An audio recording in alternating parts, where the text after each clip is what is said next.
on the roster, but the San Diego Padres are here. A rare road trip for the Californians, who have played only 15 of their 44 games away from home. In contrast, the Pirates have won 9 of their last 10 at PNC Park and have the third best home record in all of Major League Baseball. And that's a good thing, because tonight opens a 4-game set against the Padres, concluding a homestand that has already seen the Bucs win 4 of 5.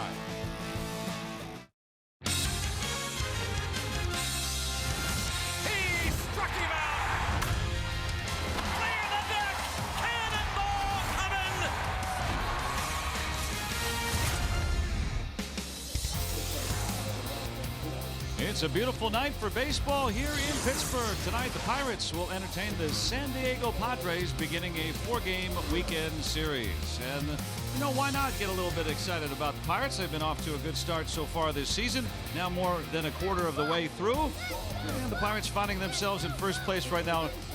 Not a bad reason to jump up and down. Joe Block and Steve Blass with you here tonight as the Pirates back in action against San Diego. A first look at them so far this season, and really the Pirates starting to move back up into the standings, back in first place. And why? Well, they've been winning a lot lately, quite frankly. Yeah, you take a look at the last 10 games that the Pirates have played, Joe. The number's very, very good. Obviously, 8-2, so that's the big number. They've gained ground, as you said. 6 runs per game, the average. I'm a little disappointed in that because they were averaging 8. But they are still swinging the bats. And, you know, the good thing is, Joe, everybody's been invited to the party. Everybody's participated. That's better than having, I think, one stud that you have to depend on all the time. This has been equal distribution. I think that's a plus. And it's good news that Francisco Cervelli back in the lineup for the Pirates as well tonight. And on the mound for the Pirates as well, Chad Kuhl will get the ball. And when he's good, he can be awfully good. Very good, especially when he can work that breaking ball in a little bit to complement the real good fastball.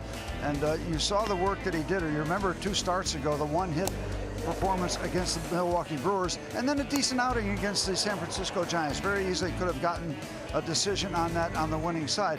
Keep in mind, as you pointed out, Joe, he is averaging 8-point-some runs per start. Let me get the ball and get out there. That's a great way to go, and if they can give him that support tonight, he'll get you a W. Yeah, a lot of run support for Chad Kuhl. That could be a key against the Padres who come into town beginning this 4-game series tonight. Pirates and Padres coming up next right here on AT&T Sports Net.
not in the starting lineup again tonight, as the Pirates will take on the Padres, new opponent here for the next 4.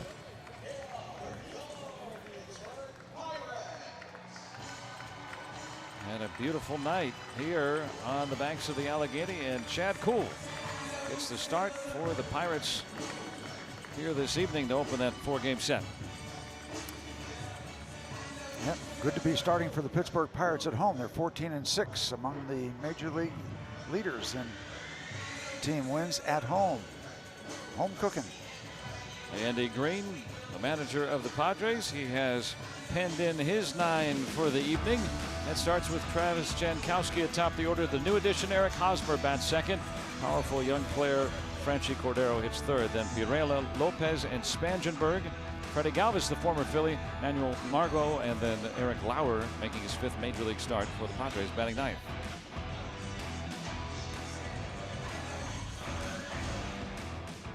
There's Jankowski, who has been a spark plug atop the order for the Padres, who have gotten back to some winning ways lately, but overall just behind the Dodgers near the bottom of the NL West. As we said, Chad Kuhl making his 9th start. So far so good. 4.2, 4.17 ERA. Coming off an okay effort against the San Francisco Giants. Came away with a no decision. He could have picked up the win, but the save wasn't recorded. And 2 starts away from that brilliant game against the Milwaukee Brewers. So we'll obviously take a look at his favorite pitch, the fastball, but he's been adding some spin, some breaking balls, some curves, a little bit, maybe a little bit of a slider. So we'll see what the mix is tonight. But one thing, we mentioned this in the open, he's been getting terrific offensive support. Most of the starters have been. With this run, the Pirates have been on with the bats. So we'll see how that plays out. But the Pirates with another opportunity to work against the team that has been struggling. And Francisco Cervelli back in the lineup for the Pirates. That's good to see. And the Honda defense, Dickerson, Sean Rodriguez still in center with Gregory Polanco on right. Freese, Mercer, Moroff, and Bell around the horn behind Chad Kuhl. Freese and Moroff getting the start against the lefty starter tonight for San Diego. And no Starling Marte in the lineup again, missing action for the 2nd straight day after coming out after an inning in that first game of the Chicago series. Yeah, we just had a shot of Sean Rodriguez. How about having to deal with the sun? Didn't think we'd see that today as we get started under good conditions. Getting closer to summer solstice, I guess, right? Now mid-June we get it. Yeah, a month away from we're that. Getting there, yeah. He'll deal with that sun for about a half an inning, probably. Got the Bronson Arroyo look here, Mr. Jankowski. He's got some speed too, hitting at 370 in a brief action since his call-up. Seen him in parts of the last several seasons. Looks like he's been hanging out at the beach in San Diego, right? Padres part of a road trip. Had the day off yesterday.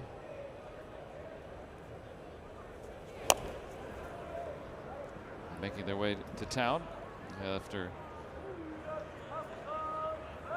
having a long homestand, and then they'll go to Washington after this, and then back to the West Coast for the Dodgers. Clint Hurdle's group, part of a long homestand here, where, like you were saying, Steve, they've made some hay. Now 14-6 here at PNC Park. Only the Yankees and Phillies with a better home record so far than the Pirates in baseball. Rolling right along, finding different ways to win. Sometimes a lot of offense. The day before yesterday, ground out a tight 3-2 win. Yeah, nice to see Tyone come back and be healthy with that cut in his finger.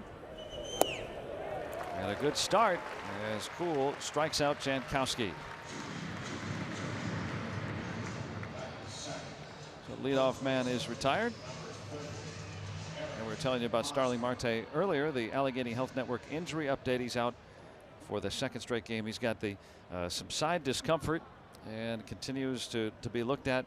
Clint Hurdle telling reporters today that they've got to come to a decision whether he's going to be ready to play or put him on the disabled list. Well, they got the luxury of that 10-day DL these days, so That could factor into a decision. You can only backdate it 3 days, so as he talks with Ivan Nova, so tomorrow would probably be a decision one way or the other, back in the lineup or take a break. Eric Hosmer will flare out to Dickerson. Nice, comfortable start for Chad Kuhl against the Padres, who are 17-27. So it has been a struggle for San Diego. But you say they're going on to Washington. They've played a whole lot of games in San Diego. Why not? Nice place to play baseball, especially in April.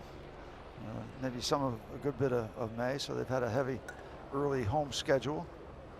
But, this is only their 16th road game of the season. In comparison, Pirates played 22.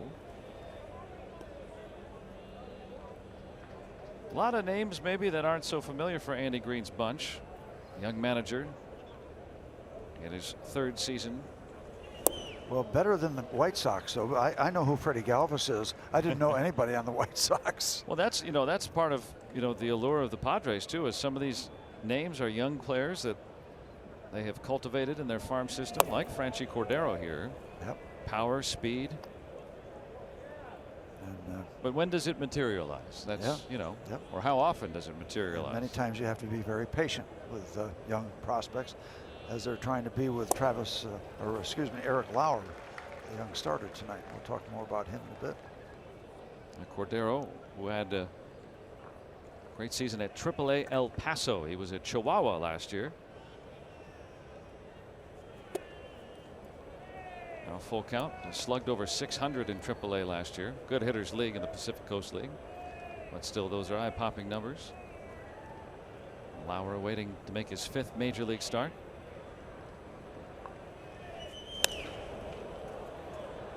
Twisting down the line. Out of real estate.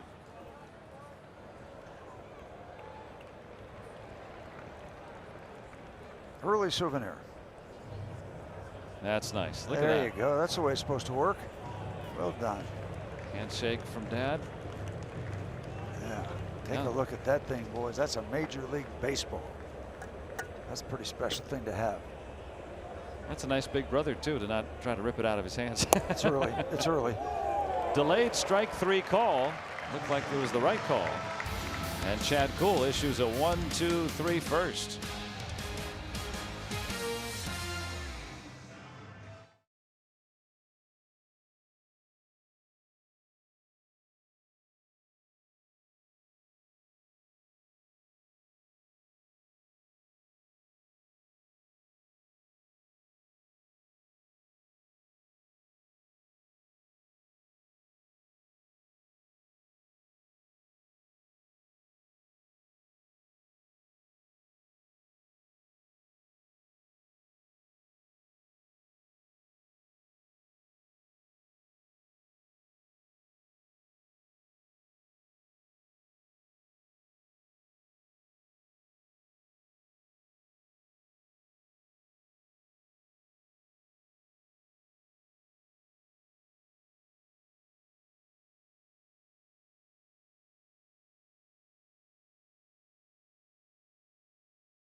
Host the Padres, and now the Buccos RAV4 lineup tonight. Max Moroff will be the leadoff man in front of Polanco, and Cervelli batting 3rd for the 3rd time in his career. Bell cleans up. He's been hot in May. Dickerson and then David Freese. Sean Rodriguez back at center. Mercer and Kuhl, the 8-9 hitters for Clint Hurdle's Pirates. And they will tee it up against the youngster, the 22-year-old rookie, Eric Lauer, 1 and 2/8, 27 ERA. In his first 4 major league starts. Just signed 2 years ago, the first rounder for the Padres, and kind of force feeding as he spent a little time in the minor leagues, and it has been a struggle thus far. Although he's picked up his first major league win, it was a win against the Dodgers. Gave up 4 home runs in his last start. 6'3", 227 pounds. The Blue Jays drafted him 3 years before that, but he did not sign, so he improved his position from the 50th round to the 1st. That's several dollars. Yeah, went to Kent State. Yep. Tremendous, phenomenal college career. That'll get you number 1, perhaps.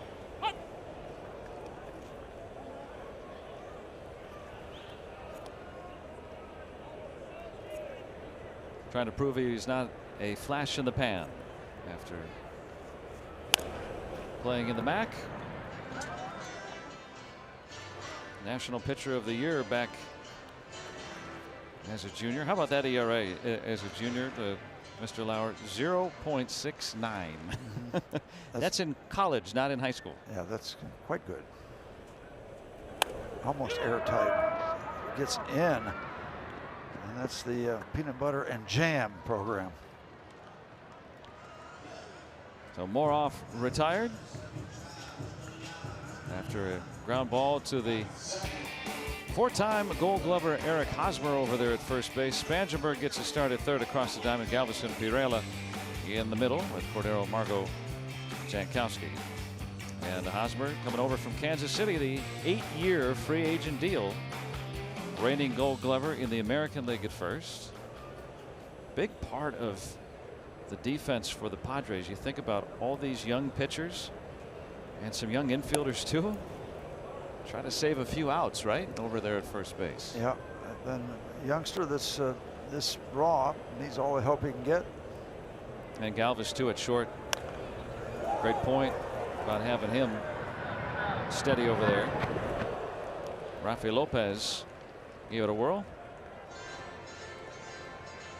Completing the battery for the Padres. Former Red and Blue Jay. Comes close.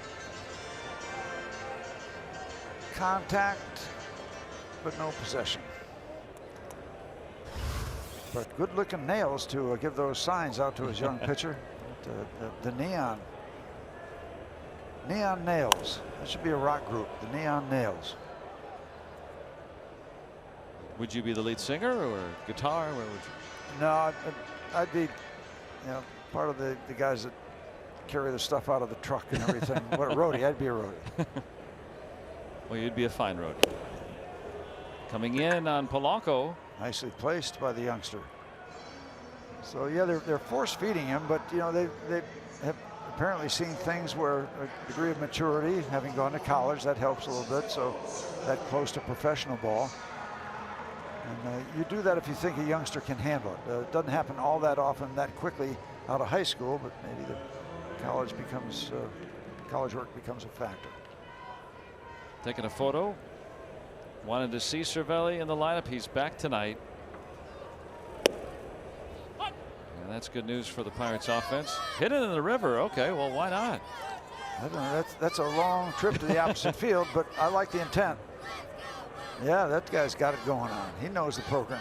Let's go Bucks. Yeah. Maybe he'll hit it over the batter's eye. Just go right up the middle. Let's take a look at our Barrel Automotive League leaders and the highest on base plus slugging general denominator of offensive talent. He's 4th overall in the National League. I mean, those are some big hitters right there, and Cervelli has matched them all this season. And that's why we're so happy to see him back in the lineup today, because you never know the severity of any injury, and he has had such a history of staying on the field, and it's great to see him on the field tonight this quickly after that. Those are scary things. The forearm is a little easier than hands. Hands get broken bones more often. So here he is. Rolls it to Galvis. So both pitchers issue 1, 2, 3 first innings. Through 1 tonight, no score.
archives and share the song she wrote for Friday Night Rocks before she was an American Idol sensation. We'll also play music from other local artists as well. When the Pirates take on the Padres tomorrow night. Friday Night Rocks presented by Iron City Beer. There's Dan Corso. He can rock. Some rocking of his own. Yeah, he can rock it out. Always on camera for us tonight, and looking forward to seeing Gabby compete Sunday and Monday as American Idol decides its final 3. Good luck. Yeah, it was great down to to see. 1. Yeah, great to see her at the ballpark. Yeah. Really, really fun. Here this week, and really inspiring us all here. I've been practicing in the shower. I might try for next year. I don't know. Yeah.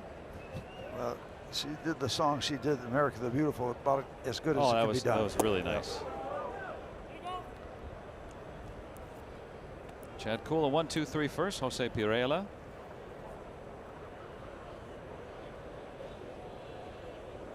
As you were pointing out, Steve, the Padres cleanup man without a home run.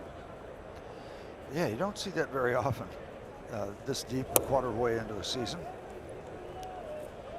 It's not like he just showed up either. He leads the team in at bats. Mounting evidence. Hit 23 last year between AAA and the Padres. He's the first out. Yeah, a little slide and glide by Jordy Mercer. And the leadoff man is gone. And we were telling you about Sunday. It's also Kids Day here at PNC Park. Bring the family on out. And the Pirates host these Padres at 1:35. All kids 14 and younger take home kids wristbands presented by Dick's Sporting Goods. And don't forget the family fun zone before the game on Federal Street. After the game, kids can run the bases. Go to pirates.com/kidsdays. We had a fun Kids Day of our own yesterday. We brought the family to the ballpark. The off day is supposed to work. Yeah, had some fun. Our younger one's first baseball game. She'll never remember it. So it's no. We will. That's all that matters. 95-mile-an-hour delivery. Successful. 0-2.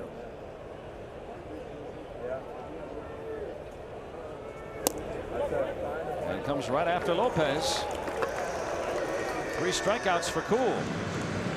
Nicely done, hitting that inside corner. Check out the window pane. See the dancing baseball on the inside. Coming right at you from Chad. That's strike 3 again. It's going to be strike 3 every time. Just trust me on that. That's a good pitch. Corey Spangenberg gets the start at third. Now the Padres have 9 players on the disabled list. You don't see Will Myers in the lineup. They just cut ties with Chase Headley. A couple of the more familiar names missing from the Padres lineup. So good to see them without Will Myers. He's done some work against the Pirates that we've not appreciated. The Padres come in second fewest runs per game in baseball. Pitching a little better, but 20th out of the 30 teams, limiting runs. There's Mark McGuire, the bench coach of the Padres. Chad Kuhl dispatching San Diego in the second on 11 pitches. 6 up and 6 down.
team of Bordas and Bordas.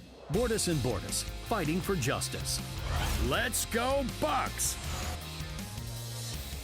No score, bottom of the second. Pirates coming to bat. They've been on the incline lately, moving up to first place, percentage points ahead of Milwaukee.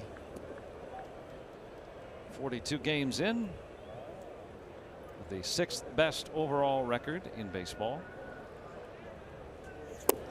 Thought we were going to have to swim up to Mount Washington yesterday afternoon. It was My really, goodness, really stormy. Rained a lot, different areas, spotty locations, but a lot of people got really a ton of rain last night. yeah, for those of us in the South Hills, a lot of even mudslides and such. Freddie Galvis collects the first out. Hope everybody is okay. And of course, the opponents tonight not really used to that down in Southern California. Nope, never rains in California, but man, let me warn you. Corey Dickerson coming up. So far, the youngster on the hill for the Padres, 4 up, 4 down. We'll see what Mr. Dickerson can do against him. He's gone 5 innings a couple times. Corey has gone deep 5 times. 6th best in the league with that .318 average. And he's hit lefties just fine this year. In fact, his batting average against left-handed pitchers is the best among lefty hitters against lefties in the National League. .375. 9 for 24. Just missing. That's a nice find. Not only is he been good at the plate, but he can hit lefties too. He's been definitely holding his own out in left field. Yeah, catching most everything he should. Another curveball by Lauer. You don't know what you're going to get from this young man. You really don't. This is his career start. Number 5. He's 22 years old. But there's something that obviously they really like. So if you see something real good, it's not completely unexpected, because you don't take somebody in the first round and rush him through. As he just misses as Lopez tries to buy the call. It'll be interesting to watch him. This is a lot of this is all brand new for him, so he's going to lean on Lopez, I'm sure, a good bit. He should. Barely outside. Dickerson waiting on that. 3-2. See all those deliveries, trying to stay away. So he's consistent. He's doing what his catcher wants. Take a look at Will Little, the home plate umpire, Ted Barrett, the crew chief at first, Ron Culpa, and Tom Woodring around the bases. There's Ted Barrett. That almost hit his hands. Chipped his bat.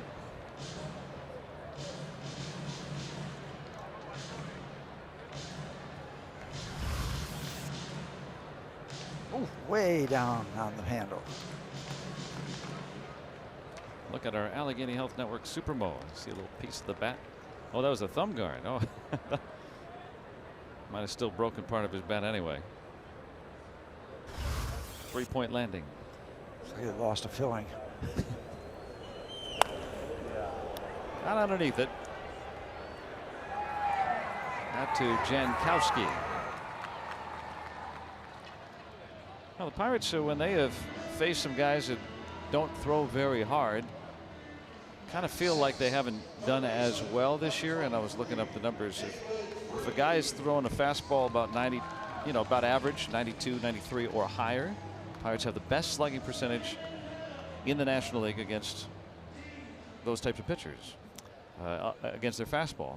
Guys that are a little slower, they're about middle of the pack. So I guess that eye test is proven at least somewhat true. Yep. Well, they're hunting the fastball and they're liking the fastball.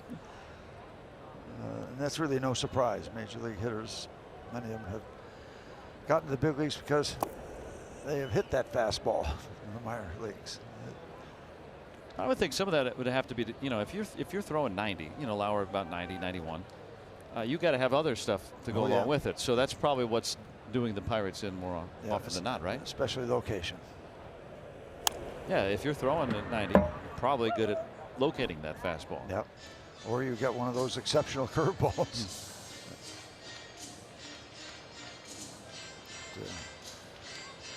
Major league hitters dig the fastball.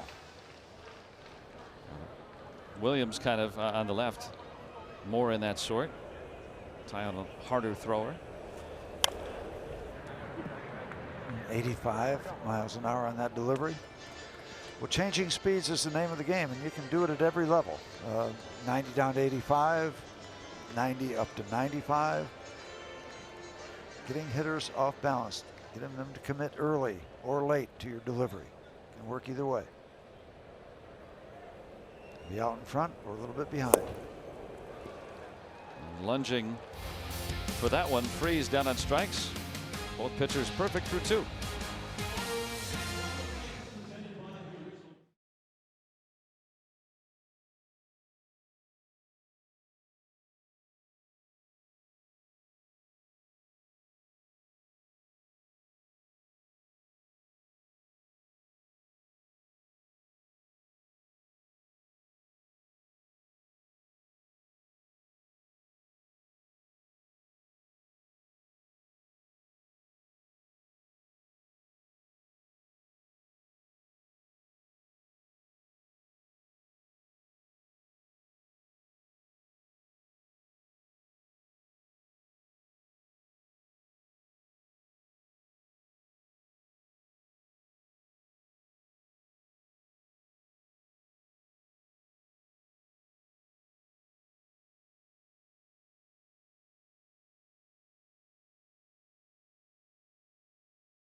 Thursday hat, as well as the rest of the Pirates here inside PNC Park. And a special moment for tonight's game. It was part of the Veterans Breakfast Club, a special group that was honored before the game.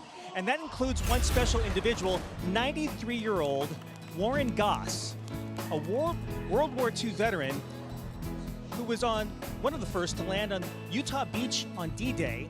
His service continued in the Battle of the Bulge through the Nazi surrender of Germany and was awarded the Bronze Star of Valor and the French Legion of Honor.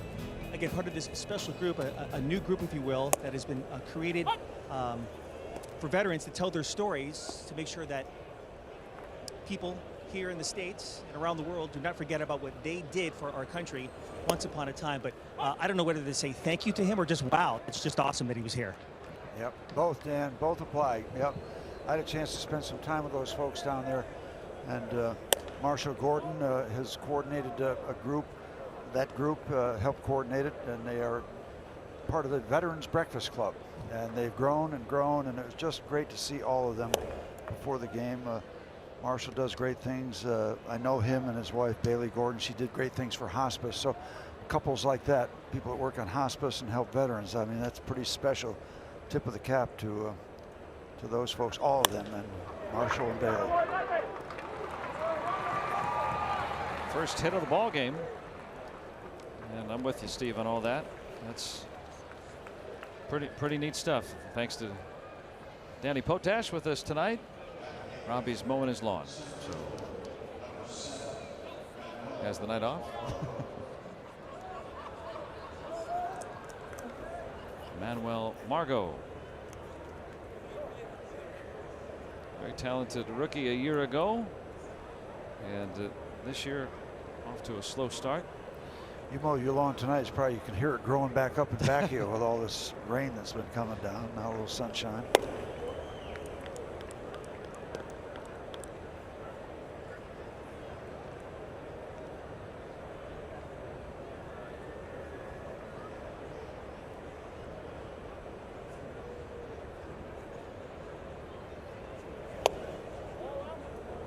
2-0 on Margot.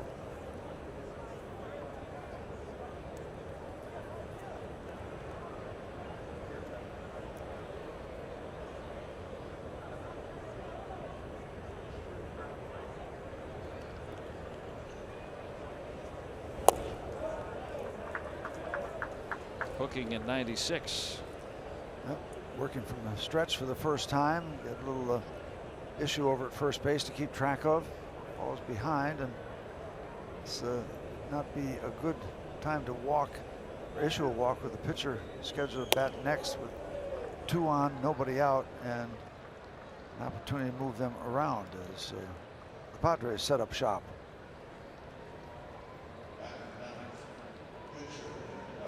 So Margot draws that walk, and Ray Searage contemplating.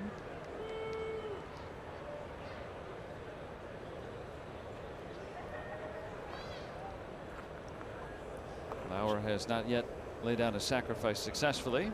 Yeah, Chad walked 4 last time out. It was against that. It was that giant start. 6 innings. He gave up 6 hits, 3 runs. Walked 4, struck out 6, and now Cervelli wants to make sure that they're thinking along the same lines.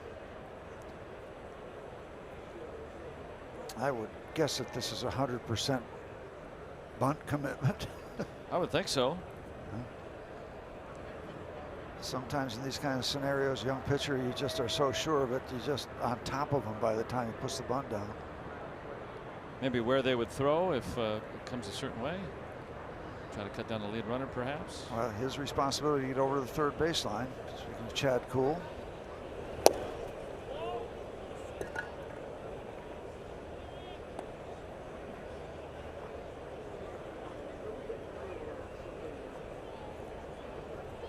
Kuhl very intense when he's on the mound. Take a deep breath. I'm going to give you an out here.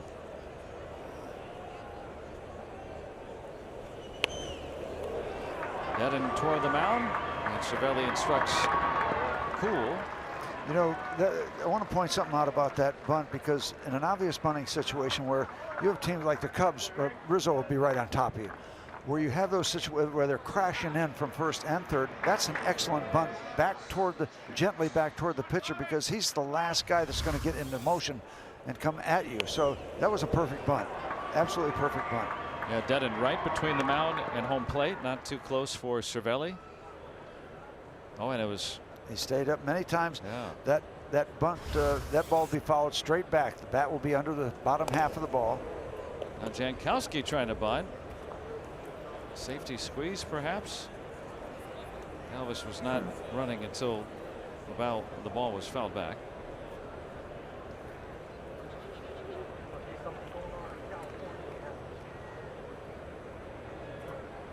Jankowski runs very well too, so try to get himself aboard that way.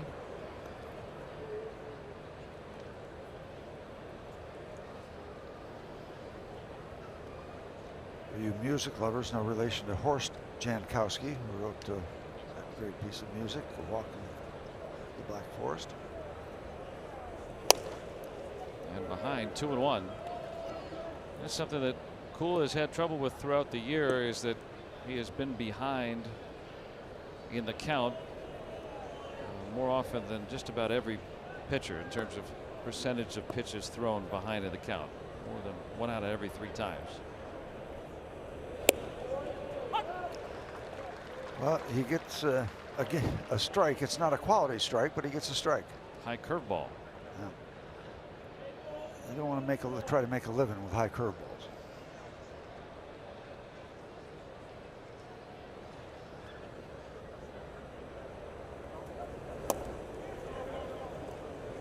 First base is open, but you have Eric Hosmer waiting on deck.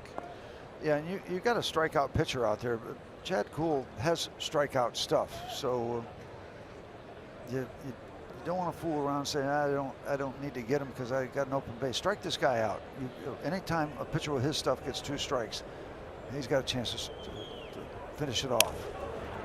Weakly grounded, but it'll pick up a run. And with that speed, it's a base hit. RBI for Jankowski, and the Padres have a 1-0 lead. He was flying, as you said, and that was all about Jankowski getting down the line. Yeah, the minute Max had to go up towards second base and try to get as much as he could on the throw, which he did. He did pretty much what he could do, but Jankowski just flies. Yeah, Max didn't make any mistakes. It's just that kind of speed. Second RBI. Padres score first. Still only one out with Galvis in, and the Pirates use their second mound visit of the inning. Will Little will break that up. Hosmer has already hit into 5 double plays. That's a noticeable number at this point in the season. Yeah, big ground ball hitter, despite hitting for some power last year.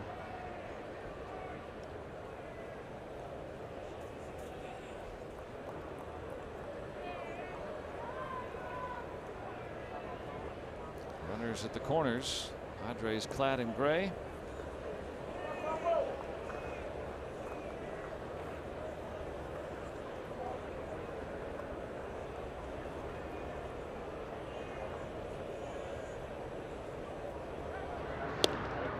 Hosmer right now their most dangerous hitter. And you got to keep an eye on Jankowski.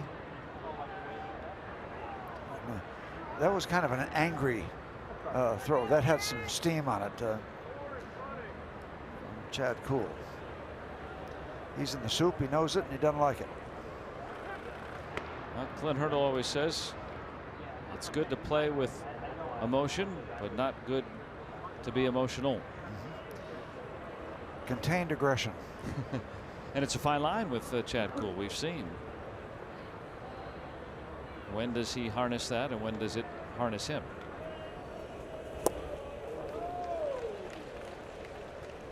Good start to Hosmer. Good delivery there. Took a little something off the fastball. 91 instead of that 96, 95 variety. Looked like a changeup at 91. Yeah, that's almost. I think he had that changeup grip on it. Almost a contradiction. Well, okay, there's your separation of speed and location. Show him something real good downstairs and then go upstairs, see if he can get a chase out of it. And he certainly did. That ball was impossible to hit. You don't see Hosmer take wild swings like that very often. It just shows you how much that ball was. Yeah, we don't. So maybe moving. Maybe we need to see another one. Did you get a better feel for it? Yes. More off. Got the one out at second. Could that have been a little indecision over to Jordy there? Yep, they're talking it over. Suppose he thought that would be the only chance that he could get at 2. Caught in between. Should I take it myself or should I give it over to the shortstop? And if you take time to think about it, many times that'll cause you to be late. Hosmer a decent runner, but nothing like Jankowski, his predecessor. Out deep to Dickerson. Padres get 2 in the 3rd. And now the Pirates try to come back here when they come to bat.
And just horsing around. yeah, these fans are imitating the Pirates, some of the masks that they've been wearing lately in their Instagram stories post game after they win, when they dance to El Machón, and Chad Kuhl after an exasperated look after his 2-run third inning.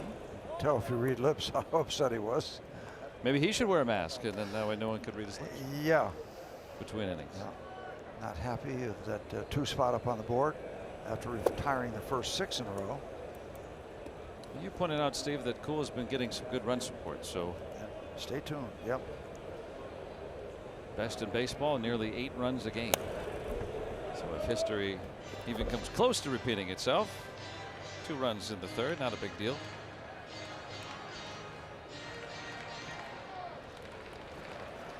Stay with it, Chad. A lot of baseball. First, got to figure out Eric Lauer. Pirates have not enjoyed a base runner yet. His control after his first outing, where he went 3 innings and walked 4, I mean, that's understandable. Major League debut has been good. That's going to hang up. Margot. No, it's not going to hang up. And a base hit for Sean Rodriguez. Oh, and something's not right. My goodness.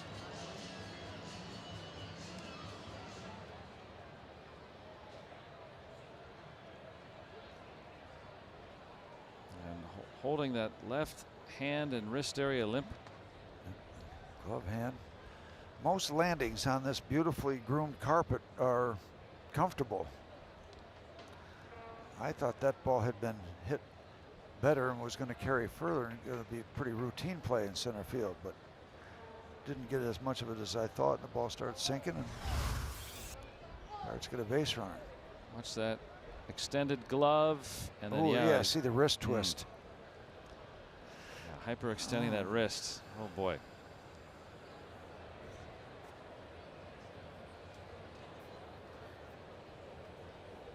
Giving it all he had on that play. And he's going to continue. Happy to see that. That looked like it could have been real bad. Sprained wrist, broken wrist, but yep. On we go, and the Pirates get a leadoff man out. He gets the first base runner. See if that opens up the gate against Eric Lauer, who came into the game after 4 starts with an ERA of 8+. That'll be his bottom hand in his right-handed swing too. Yeah, we'll see if he continues. Yeah, they'll take an extended look when he gets inside.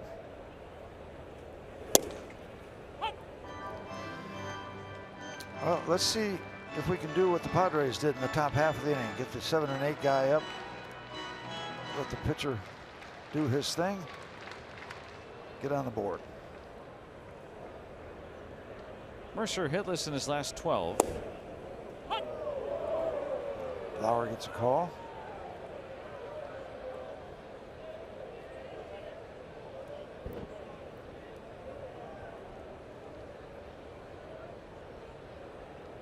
See how Lauer works with men aboard. He's got a good move. We know that. Saw that in the Padre notes.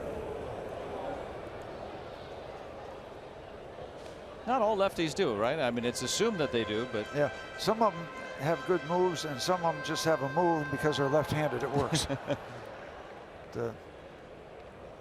Kind of unusual to see a young man this early in a career be noted to do a good job with potential base stealers. But there's a little indication of at least one of his moves, one of the ways he does it. A little sidearm toss over. Rodriguez noting how quickly it got over there, measuring up his leadoff.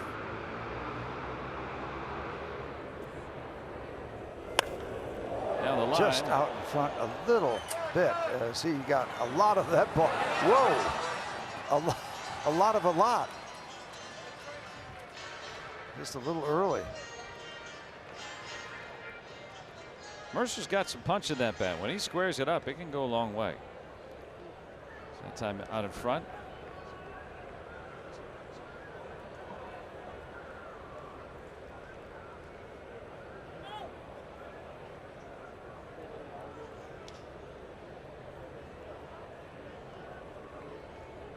gave up 4 home runs in his last start.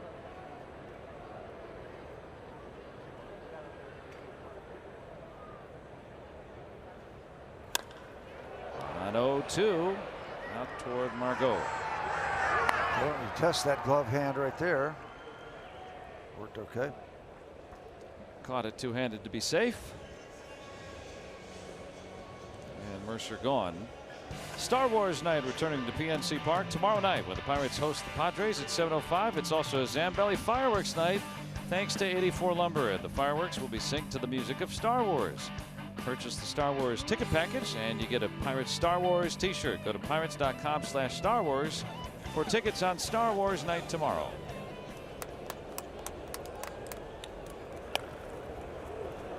Bunt stays fair, and that sacrifice is successful.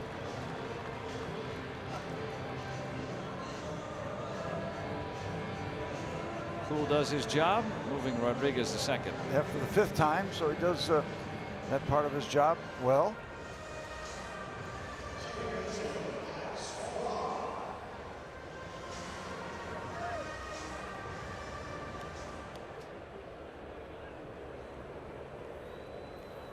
Max Moroff with a 2-out opportunity. Padres scored twice in the top half. Slow curve.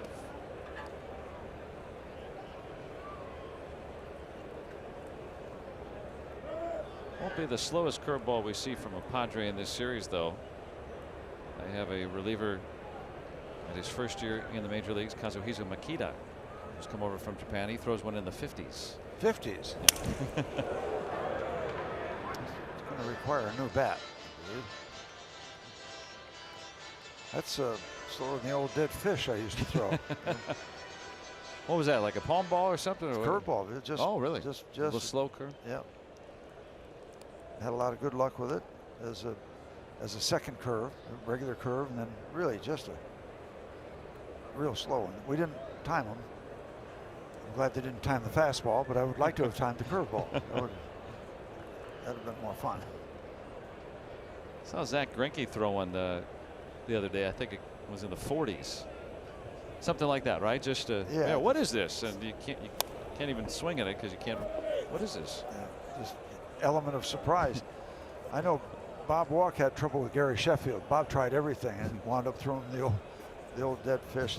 I can't remember how it worked out. But I don't remember him repeating that a lot, repeating that delivery. But yeah, I mean, changing speeds, and it gives you another pitch. You know, you have a standard issue curveball and then a real slop.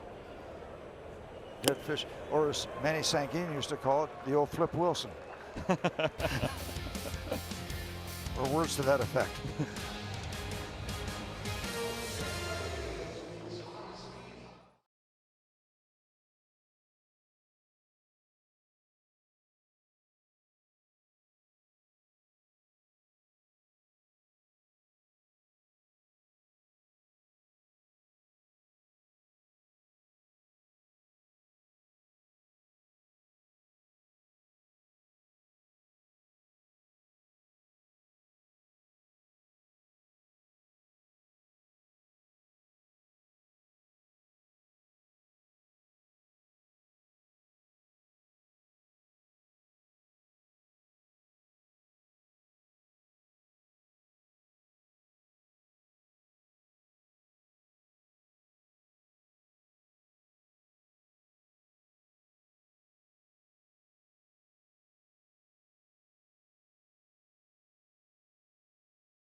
It's time for the Toyota all-wheel drive RAV4th inning. Toyota, what drives you? Pirates hoping to raise it again tonight. They come in winning 7 of 8. And percentage points ahead of Milwaukee for first entering play tonight. So why not keep it going? Emmanuel Margot. And Mark Rogo, former Pirate trainer. Taking a look. Doesn't seem any urgency of medication or repair. Looks like it. Luckily, just one of those things that hurt very badly at first and is easing up for him. Just not, sometimes you go through that, you're just not sure if and how much you're hurt. That was a rocket. Jose Pereira sending one to the lower seats.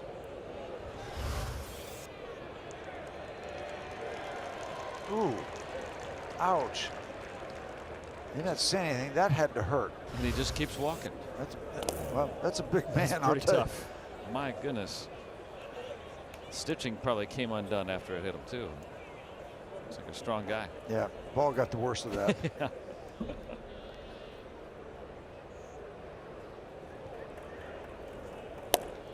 Good strike. Chad Kuhl, 4 strikeouts first 2 innings, so slide it back on track. Ground single to left for Pereira.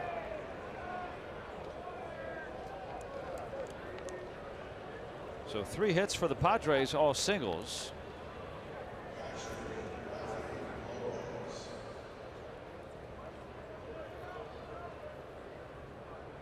Rafi Lopez, catcher who's bounced around right now into the starting spot for the Padres for the time being, with Austin Hedges on the shelf.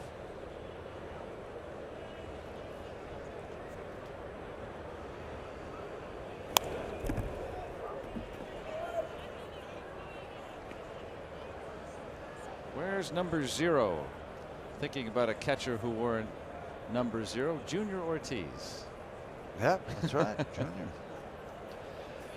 One of our all-time favorites. He's just such a popular guy. Everybody loved Junior. Came to spring training one year with a T-shirt. Had him printed, I can't run, I can't throw, I can't hit. Everything was up from there. I mean, you know, everything he did was a positive. Oh. But I mean, he was a good catcher. He was a good big league catcher. Undersell and over deliver, right? Yep, yeah. Old sales mantra.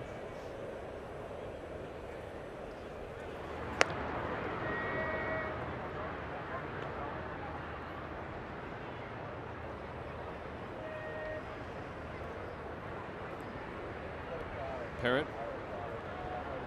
Is he making some conversations? He's trying to call me. See if I can get him on my cell. give me some distance to the cage, the Parrot cage. Yeah. Oh no, he's got. Okay. A little late. Couple days late, Mr. Parrott. Should have called her Sunday. She's not going to be happy. Mrs. Parrott was out on Sunday. That was nice.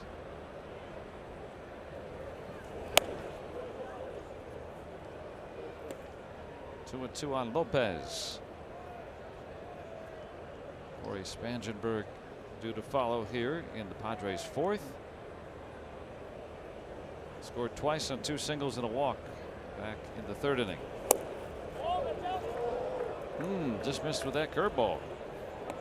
I thought Will Little's arm was going to go up on that one. His strike zone was Little. Thought he had strike 3. Frustration evident.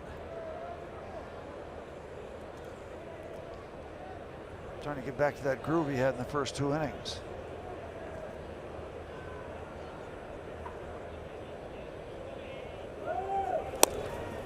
He strikes him out, and they throw him out. Not quite Jehe on the tag attempt there. He tried to get around it, but Pereira out, trying to steal. Well, that cleans things up. Big pitch for Chad right there. Get back on track. Here's how it starts. 1 out.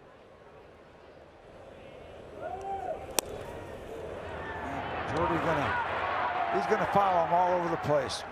As long as it takes him to catch up to him, put the tag on, he'll do it.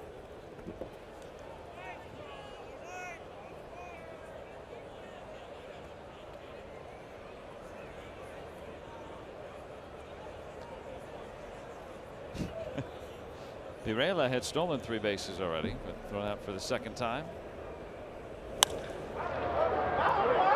Spangenberg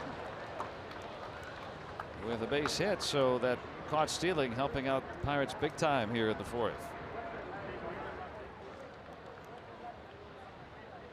Fourth Padres hit. Hey, coming up at PNC Park on Saturday, Pirates will be hosting the Padres at 7:05, and if you're one of the first 20,000 fans, you get a Pirates vintage bobblehead thanks to AT&T Sportsnet. Get your tickets today at pirates.com/bobbleheads. Got a sneak preview of it today. It looks really cool.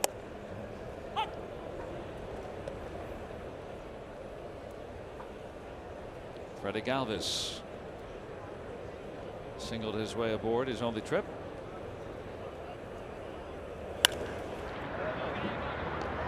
Moroff get the force and the final out. 2 hits, 1 left, 2-0 San Diego.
The 4th coming up.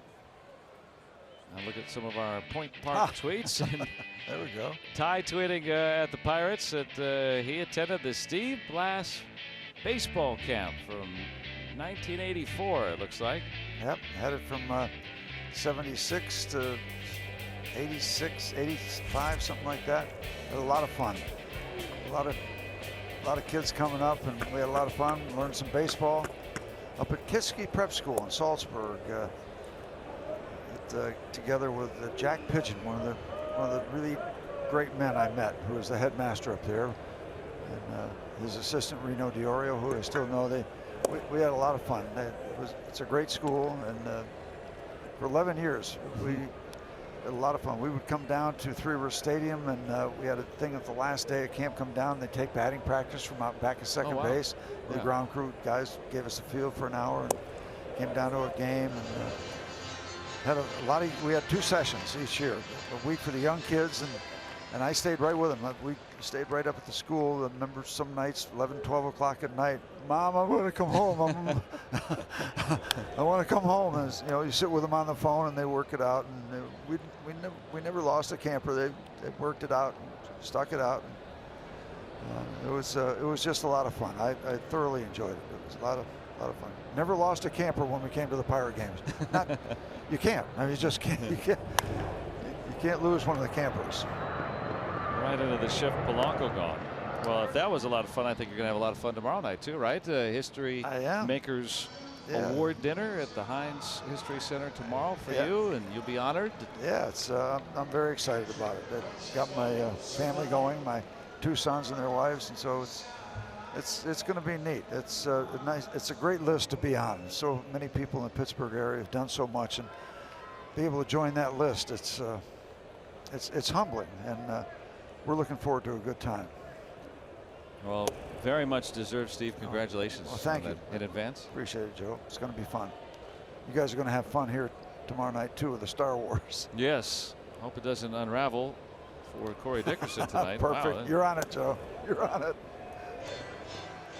He's really having a time with his bat, trying to retape it.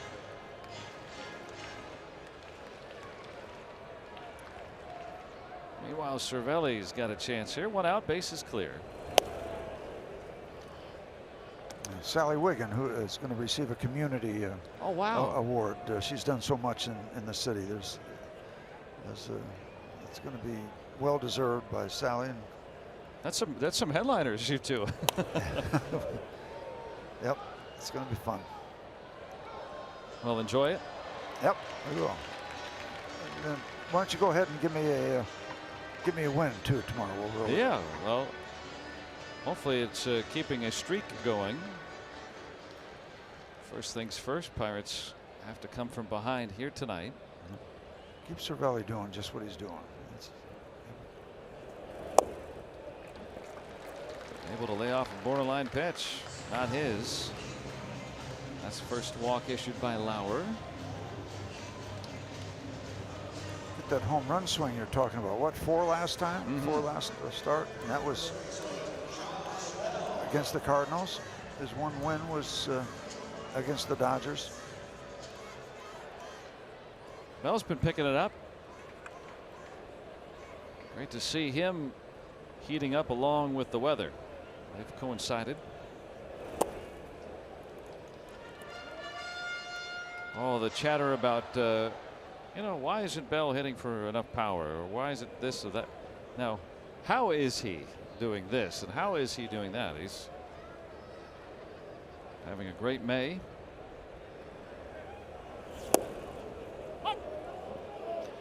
Nice job of Lopez, the catcher, bringing that ball up and buying the call.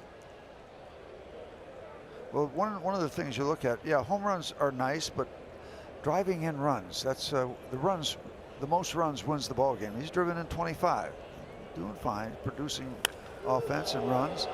And we're going to see that. We saw that from Jordy Mercer on an off-speed pitch. Drive the ball 1,000 feet to left field, but substantially fouling. Same thing, Josh Bell out in front. You see that from the off-speed guys. It's the way they work. There's Jordy. Bell's got a little practice swing there. That's a little different. Maybe a little reminder for him of some sort. For Josh? Yeah, just kind of keep his hands in, or what's he kind of doing right there? Keep the hands in so he can handle an inside pitch.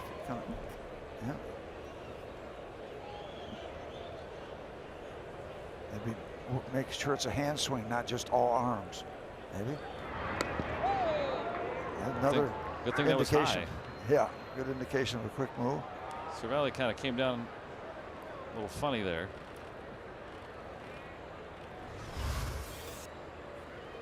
I thought they hit the bill of his helmet when he hit the deck. Did he jam a hand or maybe just got a little dirt in there?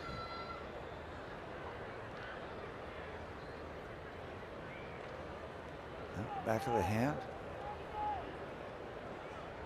That's his right throwing hand.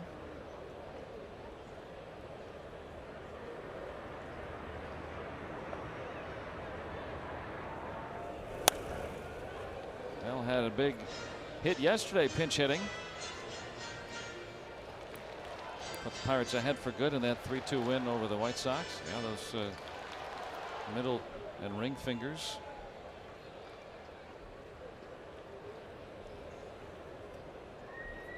Kind of like when you tip an errant pass in basketball and they just kind of get you a little bit. Same thing diving that raised bag. That's slammed up the middle. Boy, you heard the crack of the bat on that program right there. That was right on the money. He singed that single.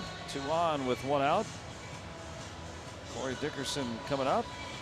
And time for our lows. Whole team together, and the Pirates have several players among the leaders in runs batted in the National League. And Corey Dickerson tops the team, but you see all those guys with 20 or more. And I really think that's, you were talking about it when we began the broadcast today too. It's not just coming from 1 guy or 2 guys. And that's great, because individuals go into slumps, and if it's your stud, if you have 1 stud, well, then you got an issue. But everybody's been invited to this offensive gathering, and so if 1 guy starts struggling, right now you've got other guys that are doing it also. So distribution is great. It's great. You want to have as many people involved as you possibly can. And we've seen, so many contributors. Even the Pirates bench has all had standout stretches.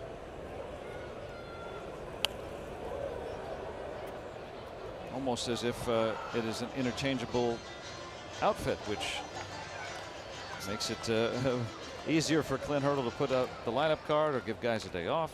Yeah, well, that's what happened Wednesday. A lot of the guys that many times play on Sundays, the day games, you run them out there, and you want them not only to get work, but you want them to win the ball game, and they did. That's plus. And you don't want to drop off substantially. You want to have guys that you used to say, we want guys on the bench that won't embarrass you, that you don't lose too much when they're involved. And Franchi misplays that, and they're off to the races. Cervelli is in, and men in scoring position as the Pirates pick up their first run. All of a sudden, it's a brighter outlook as we continue to see opponents having outfield problems. The White Sox really struggled, and this is a play that is really costly to the Padres. It goes as a double, but Cordero should have made that catch. Yep. But you capitalize on mistakes. Here he comes. Yeah, that bounced way in front of him, and he either should have caught it or at least stopped it well in front of him. But now it sets everything up for the Bucks. Yeah, the young player, and the credit the base runners too, with 1 out, reading it well. Young Franchi Cordero out there.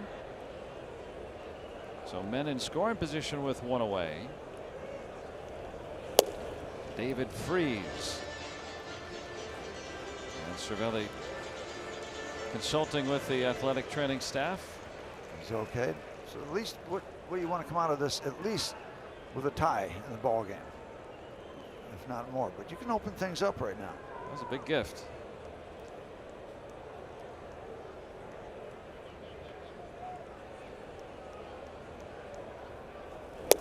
One of my favorite things to watch with David Freese is how he can go to right center field and wait on a ball, push it that way if it's something off speed, or just trying to catch up, send it out that way.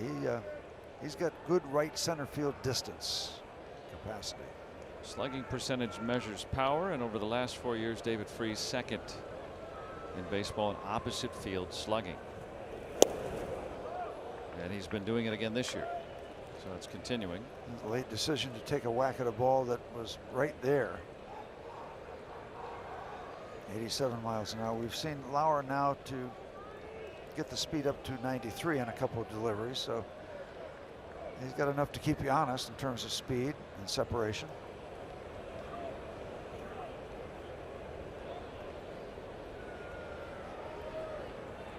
That straighter stance now for Freese. Used to have that closed stance that he abandoned before this season, but still the ability to take it the other way, like you said. As you can see, to right field there. A couple of home runs that way. Year after year among the leaders in opposite field home runs, even though he's not a 20 or 30 home run hitter. Now they're working all the King's horses and all the King's men. A couple guys working on Francisco.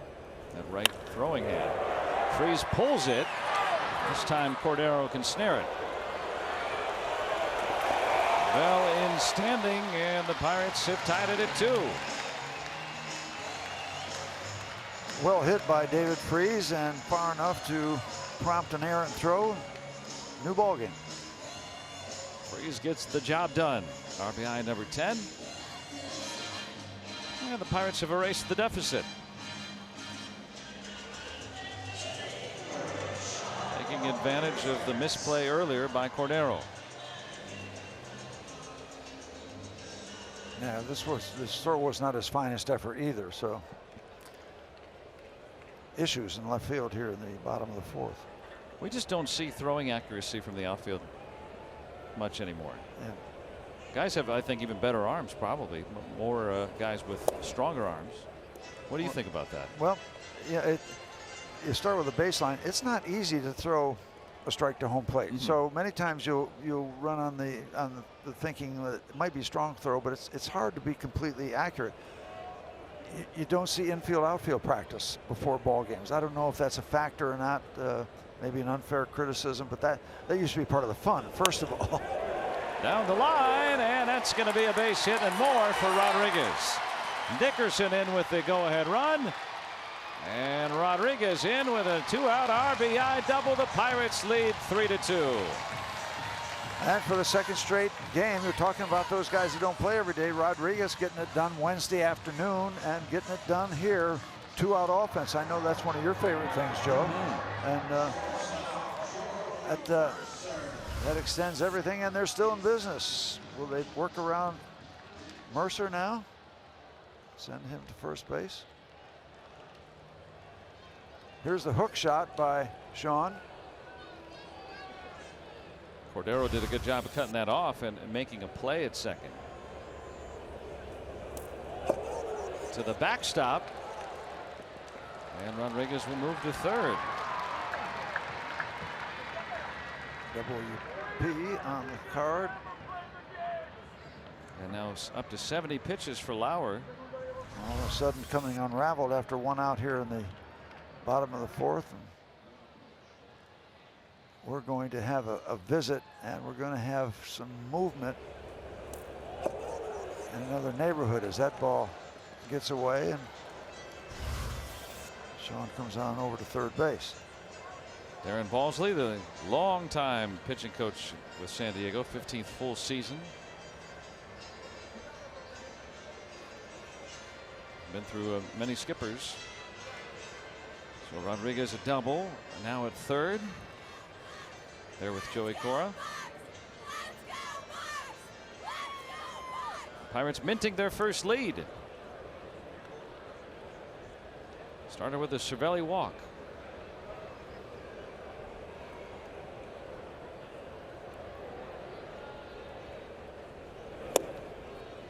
And you threw out the idea, you know, why not bypass Mercer and bring up Cool? I guess, you know, the counter there is to get greedy and hope you get Mercer so the pitcher can lead off. But the way that this inning has gone, that's no guarantee.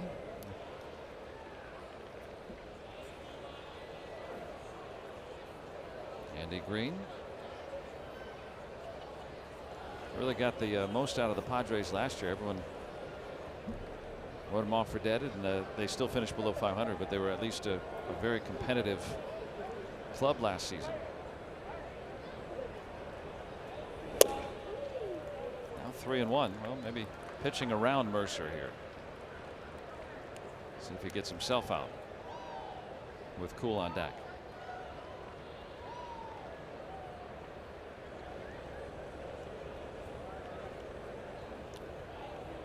Trying to crowd him for the most part, as you see on the WB Mason strike zone, and come back in there again. Semi intentional walk. Yep. Intentional, unintentional walk, unintentional, intentional.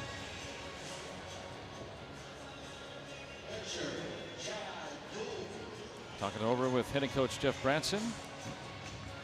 Chad has a couple hits. This would be a nice time. He's a little bit angry young man right now. So take it out on the opposing pitcher. Tried to right there. Well, if he connects Strong that kind of swing. Yep. Now, looking back at the top half of this inning, how big was that strike him out, throw him out double play with yes, single indeed. to follow? Yep. Start thinking, what if? Wound up being a 0. Now Cool can work with a lead. Question is by how much? Well, the Pirates won with 3 games on Wednesday afternoon, or 3 runs, excuse me, 3-2. Josh Bell had that big hit, singling through the left side. Yep. Put it in play. That's all you can ask for with the pitcher, right? Yep. Pirates get 3 through 4. They've got a 3-2 lead.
Is brought to you by Barrel Automotive.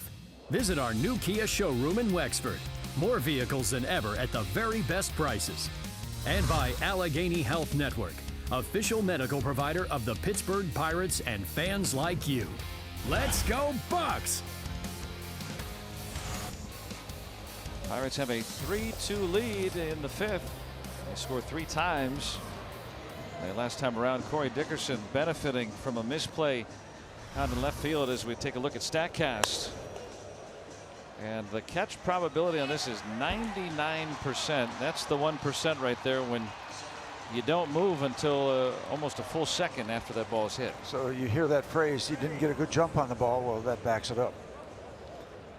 And no one, because that ball was down the line, could behind Cordero track it down. Off to the races. Big play for the Pirates as it paved the way for a 3 spot that gives them the lead. All right, Chad, there you go. We'll see how Cool responds. Margot still in the ball game after tumbling on his wrist.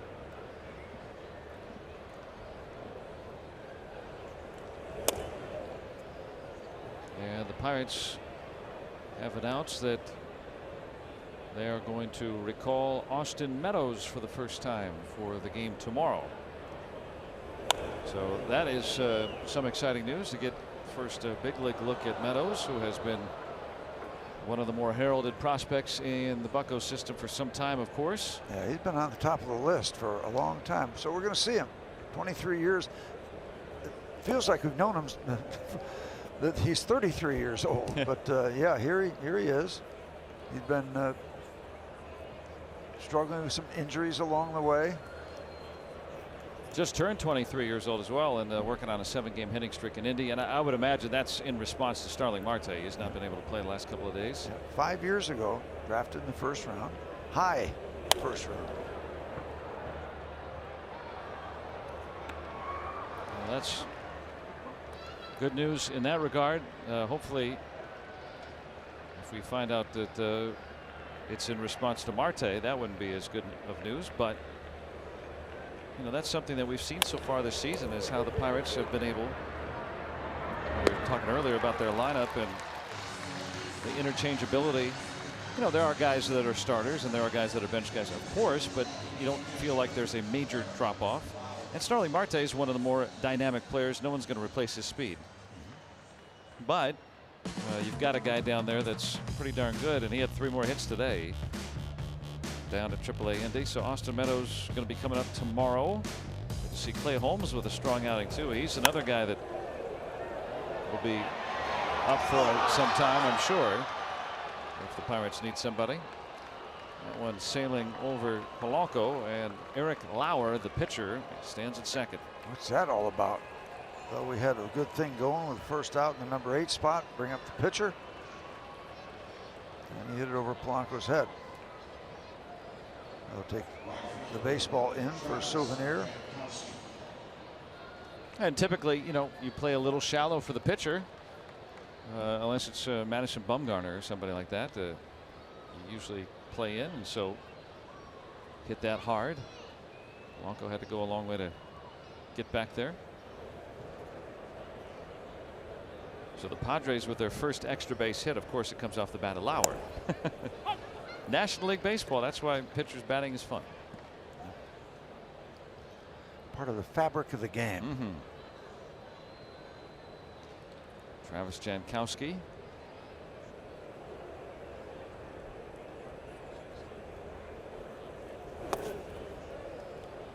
Talk about fabric of the game with Jankowski. Interesting if that name is familiar. A couple of years ago when the Padres were playing the Pirates, he was able to steal home. You just Traditional way, the old-fashioned way. You don't. Yeah, it wasn't on a double steal. You don't normally see steals of home anymore. You talk about nostalgic baseball. Yeah, not the clean version. I was asking him about that today, and it was one of those things where it just kind of presented itself. He was reading the situation. Third baseman was off the line in a shift, and he was kind of being ignored. You know, inch off a little farther, a little farther. No one's paying attention. There was a left-handed batter in the batter's box. So, you know, nobody blocking the gate. Yeah, right. I mean, to think about, you know, you're standing at third base. Do you think you would really be that daring to come down the line? Well, with Antonio Bastardo on the mound, watch the return throw from Eric Fryer. It hurries. It put pressure on the throw. Gets away. The throw was there. The throw was there in plenty of time, but he created the pressure that created the bad throw. I mean, how often on the mound are you thinking, well, I better guard against him stealing home? You know, not very often. The element of surprise.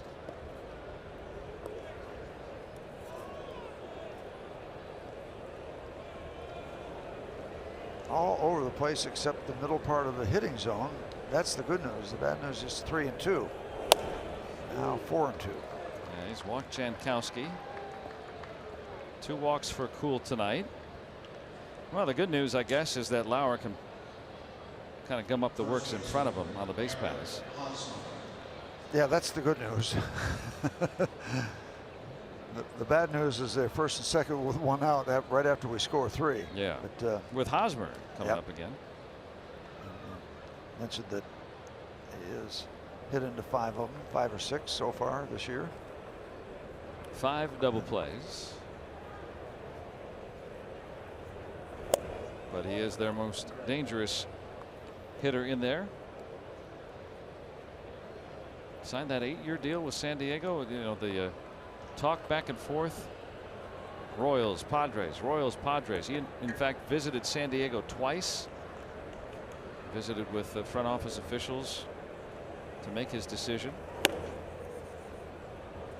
He could either stay in Kansas City, where he had played his entire career and where he might end up finishing his career. You know, signing an 8-year deal, take him through his age 35 season.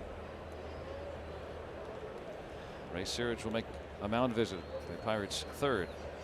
Yeah, this never feels good when you've been trailing for what, 3 innings, and then you work hard to put a 3 spot up to take the lead, and now your pitcher goes out and he's all over the place. So doesn't have a good feel. Stephen Brault loosening up in case he's needed, and he's not far from being needed right now. That's what's so interesting about Chad Kuhl. Is one moment he could absolutely dominate. It could go for an entire start, as we saw against Milwaukee. He fell behind almost every hitter ball 1 in that start, yet 7 shutout innings and 1 hit. Yep. And then sometimes that happens within innings or within starts. At bats can change how a pitcher feels, or it can change during an at bat. And few can match the electric stuff that Kuhl has when he can put it in the vicinity. Yep. Well, one of the all-time greats, Sandy Koufax, the first 6 years he pitched in the big leagues, he was awful. Then he got a little better after that. Well, Kuhl's a guy the same stuff. My point is the same stuff, but didn't throw it over the plate. And then he started throwing over the plate, and it was Katie bar the door. Kuhl's walk numbers are higher than average, but they're not incredibly high. I mentioned it. 6 innings, 4 walks last time out. Not a ratio you want. And sometimes, like we saw in the start where he allowed 4 home runs, sometimes his command is too much in the plate or over the plate, and so that could be a factor too. But sometimes he can throw the ball right down the middle, and they're just swinging and missing. If the slider's tight one night. Go figure. Don't know what's coming next. That one shot out to right center. And it's off the top of the wall. That will score 2 on the ripping double by Hosmer, and the Padres take the lead right back. And that did not miss much of getting out of here for a 3-run home run. Chad has given up 9, along with the control as the Padres celebrate. The long ball has hurt him, and this ball was almost long enough to get out of here. And that pitch down and away a little bit, but he turns it back around. Chance to extend those arms. It hits right off the top of the padding. There you see it plenty of times. It drops down. Not a big bounce back to Sean. And that's going to be it. So, as we said, Chad Kuhl or Stephen Brault not too far away from being needed. Padres have taken the lead, and Kuhl done for the night.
2-run double to put the Padres back in the lead right after the Pirates had minted the advantage. So now the lefty Stephen Brault.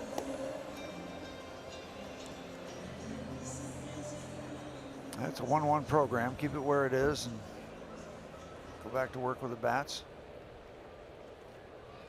Brault has worked in the rotation and out of the pen for the Pirates this year.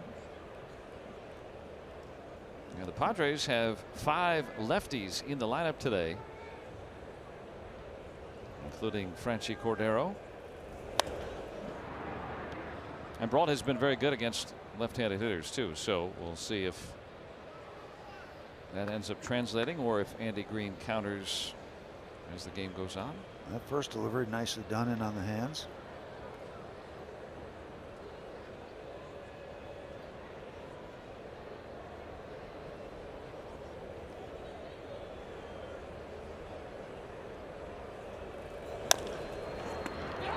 That freezes Hosmer. Oh boy, you freeze, but you like to see Brault just settle things down and take a step or something. That quick release, that's not necessary. You're off balance a little bit. Take a breath, step, and then throw. So he does the right thing here. Just, yeah, he got it. Looks him back, and then the awkward throw. That's that throw that can just kind of just drift over the top of a first baseman's head. But, okay. All that was a possibility. Got the out. Now Jose Pereira, base hit his last time. Pirates bullpen has been very, very good this year, and they'll need to go 4+ tonight. Cool 4 1/3.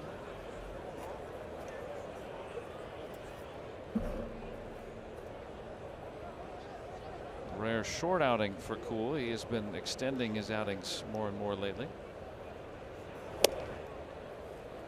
It is the shortest outing of the season for Cool.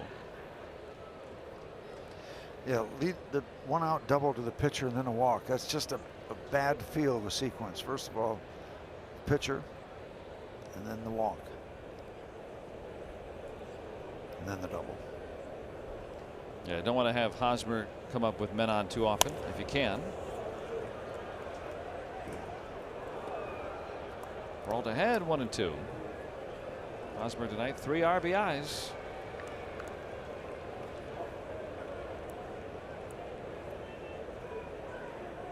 Ivan Nova there to counsel Cool. He has been such a great confidant and leader. I don't think is too strong a word either. 95 from Stephen Brault. And he gets the 2 men he faces in the 5th.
come true for Stephen Brault, who entered the game for Chad Kuhl in the top half of the 5th inning. Stephen Brault is a native of El Cajon, California, where he played at Grossmont High School alongside current Bucko Joe Musgrove, I believe from 2007 to 2010.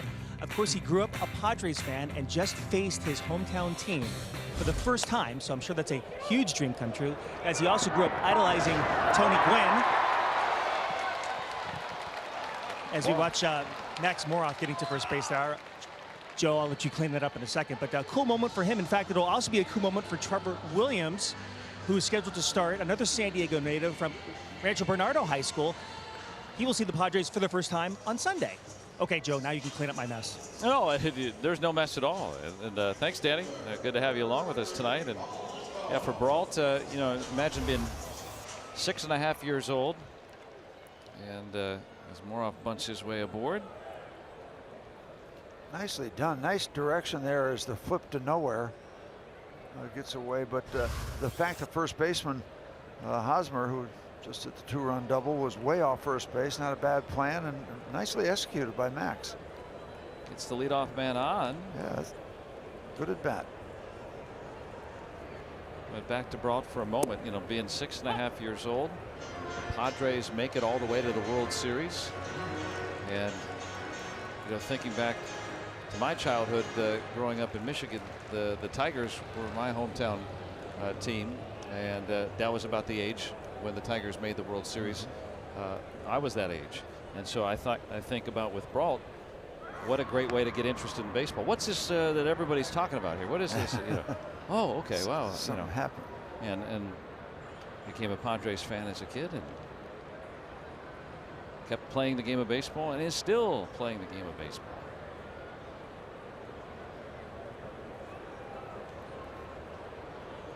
Now, of course, none of the guys that he grew up rooting for are playing for the Padres now.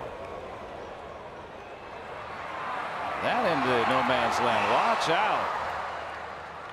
And Margot, who had trouble earlier tonight with his wrist, able to hang on to that one despite the body check. Yeah, bumper cars in the outfield.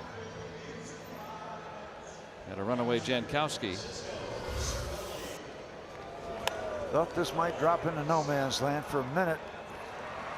3 of them converging. Good look on our Allegheny Health Network Super Mode. He's calling for it. Yeah,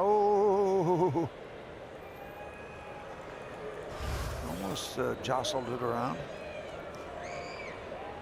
Maybe he was yelling, "You got it." I'm just kidding. Not a chance. Jankowski in on that play. That's what happened with the Pirates a lot of years ago when Dick Stewart played first base. Any ball that went up in the air in the stadium. Maz, plenty of room.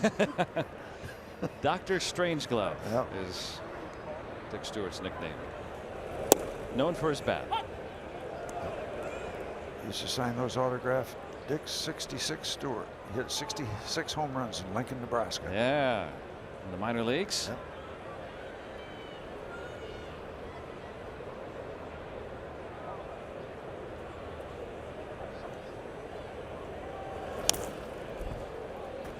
Now 1-2 on Cervelli, whose walk began that 3-run 4th inning where the Pirates took a lead.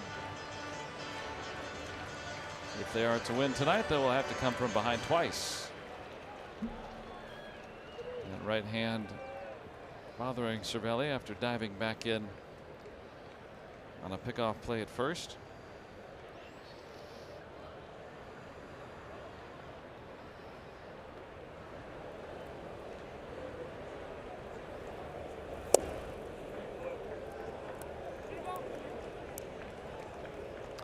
No swing. Yeah, Ted Barrett says 2-2.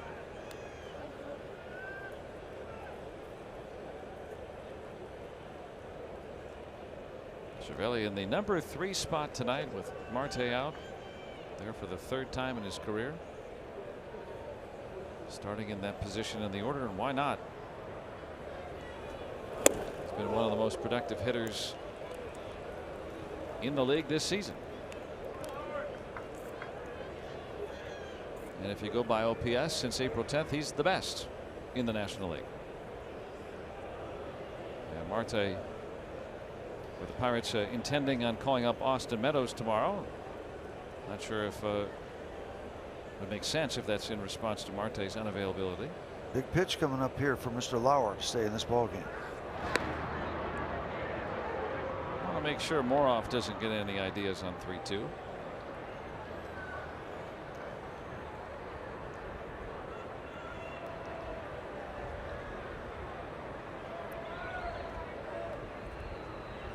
Moroff without a steal attempt so far. And ball 4, probably luckily so he didn't get a good jump. Second time Cervelli has walked. And Bucks on the pod, 1 out for Bell.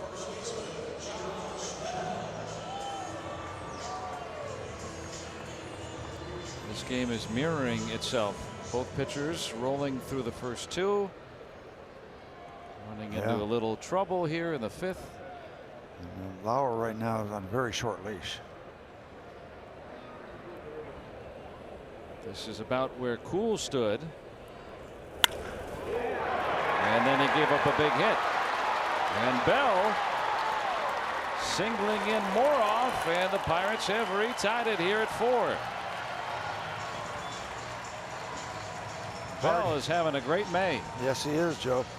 And that ball was hit very hard, so there's no chance for anybody to make a move to right or left to go get the ball. Had good direction, and that ball was smacked.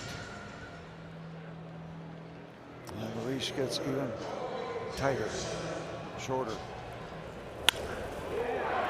Thwack. You hear the crack of the bat. 26 RBIs now for Bell. Andy Green's going to stick with his starter at least once more. Cervelli moved up to second on the play. Dickerson credited with an RBI double. And underneath it. Second chance for Cordero.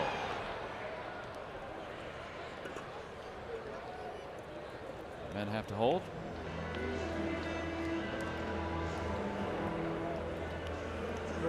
Let's see, Mr. Lauer has gone 5 innings twice.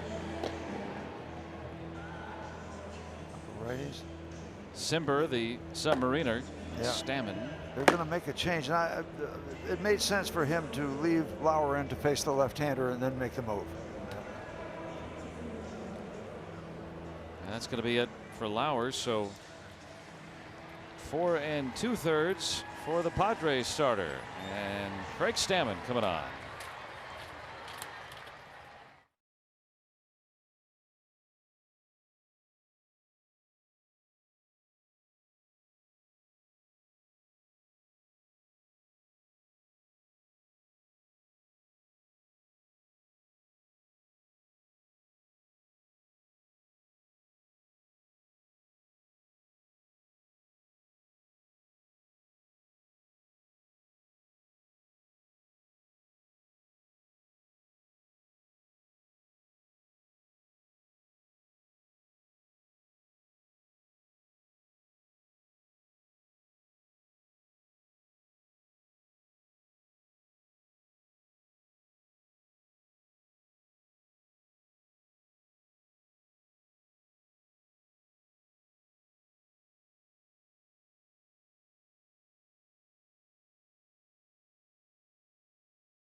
in May. Why not? Tightly packed NL Central. As tight of a game as you can get here. Tied at 4. Craig Stammen coming on. He's been very good. Take a look at the numbers. 2.14 ERA, 1-0. 21 innings, 22 strikeouts. Control is good. Opponent's batting average impressive. Comes on to try to keep it a 4-4 game. Got a feeling it's not going to end 4-4. Implying I expect to see a good bit more offense, not just a 5-4 final. Yeah. Well, this one ends in a tie. Good night, everybody. Yep. Thanks for coming out. Pirates did play to a tie a couple seasons ago. That's very rare these days. Max Moroff starting the inning with that bunt single. Ends up scoring the tying run. Cervelli at second, Bell at first, with 2 away for Freeze.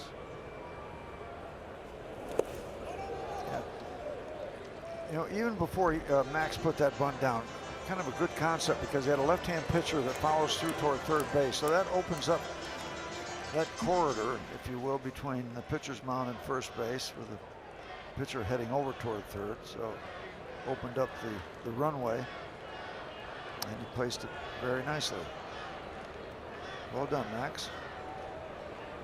Now go ahead and relax in the dugout.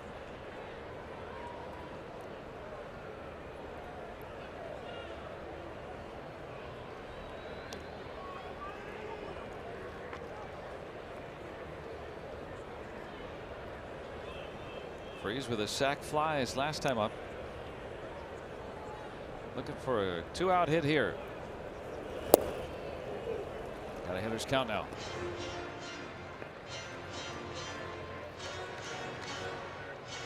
Sean Rodriguez 2 for 2 tonight. Waiting on deck.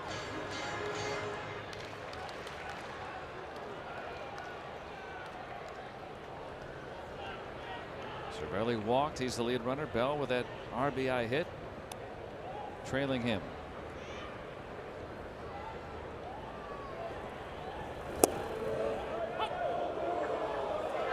Good slider from Stammen. He gets the call. David Freeze does not. Surprised he was able to lay off that pitch too. Well, yep. There's not much you can do. That's a perfecta if they get the call.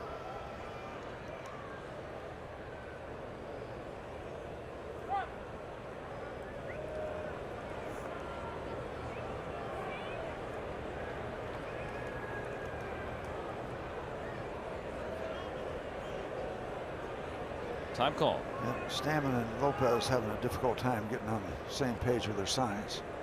They'll try it again. 2 on, 2 out. And the 2-2. Hard hit. But Spangenberg makes the play. And the Pirates strand 2. But Bell brings home the equalizer here in the 5th.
his major league debut when he appears for the Pirates.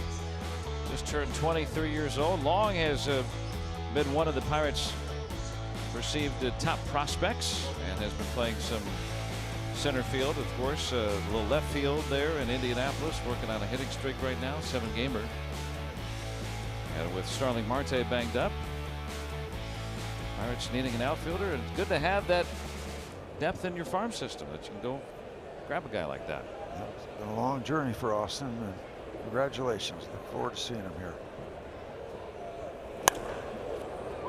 And a base hit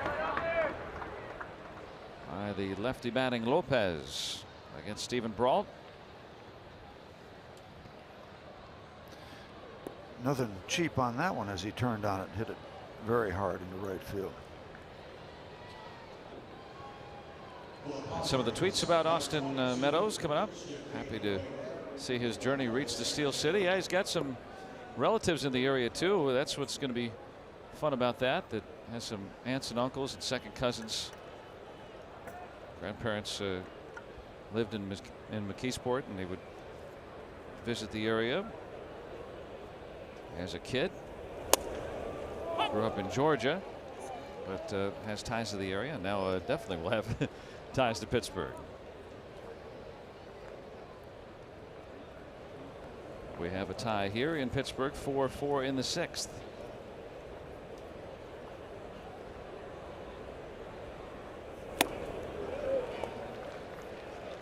Christian Villanueva pinch hitting for Spangenberg. So they do go to the bench to negate some of the platoon disadvantage. And it makes sense. Brault has not allowed an extra base hit to a left-handed batter all year.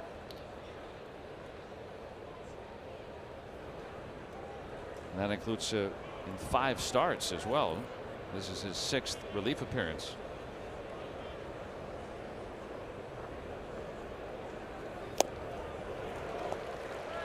And that added velocity gets his 2nd strikeout. 94 from Stephen Brault.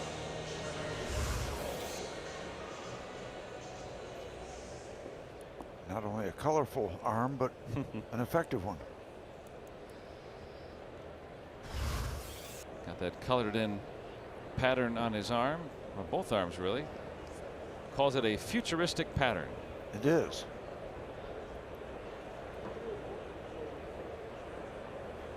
Switch hitting Galvis turns around.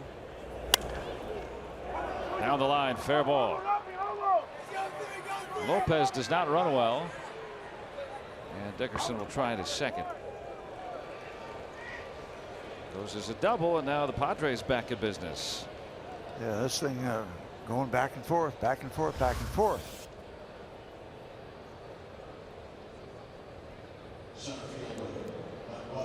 Takes care of that breaking ball, cutter or curve ball. Out of the reach of David Freese, and the race is on. Pirates going to have to play it up short, see if they can get a ground ball at somebody.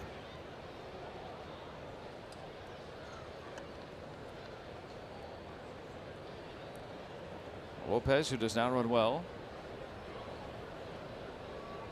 at 3rd. Galvis at 2nd, and field halfway.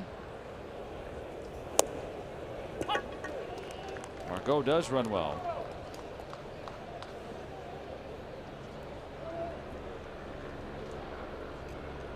Both teams have led tonight. Pirates have trailed twice to the Padres and have negated the deficit twice.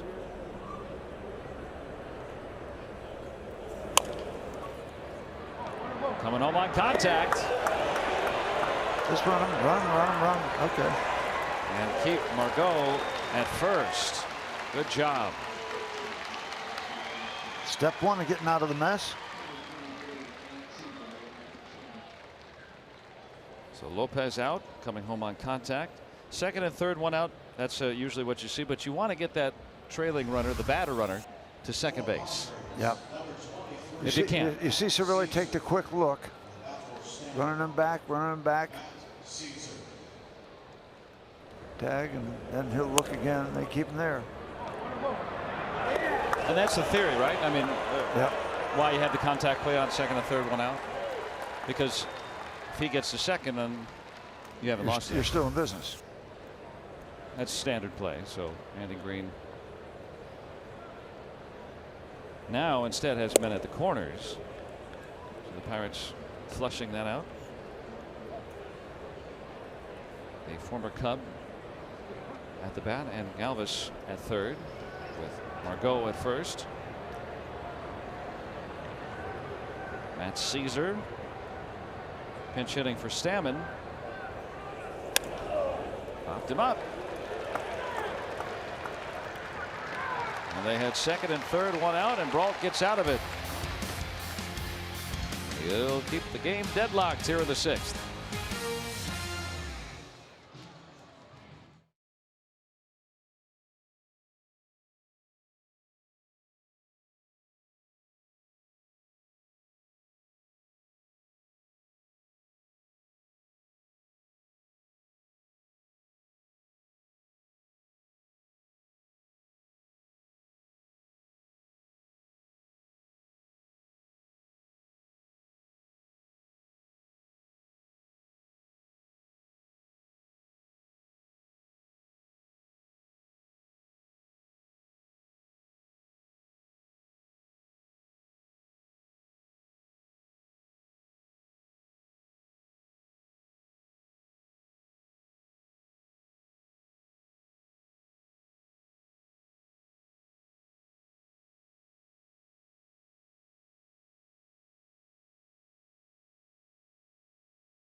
Characterizes him as that ball eluding Nicky Delmonico, ripping a double there, and then yesterday afternoon, and then today here with his double again. And so back-to-back days with doubles for Sean Rodriguez, picking up RBIs at both.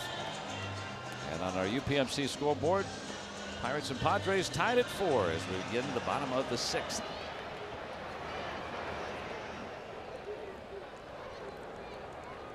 Villanueva stays at third base, stays in the ball game.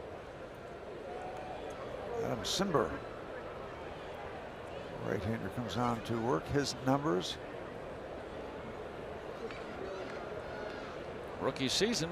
Yep, 24 innings, 30 strikeouts, 0 home runs. From down under, or Laredo, or Cross. Sidearm slinger.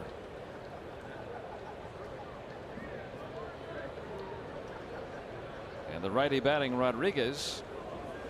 See if he can pick that ball up coming in from his hip. Sure did. What a reaction play at the hot corner. Just put a guy out there for defense, I guess. That ball was branded, but Villanueva snared it. You cannot hit a ball much harder than that. I mean, he's just on it. And we've slowed it down as much as we can, but that is a sensational play. Welcome to the game. Yep.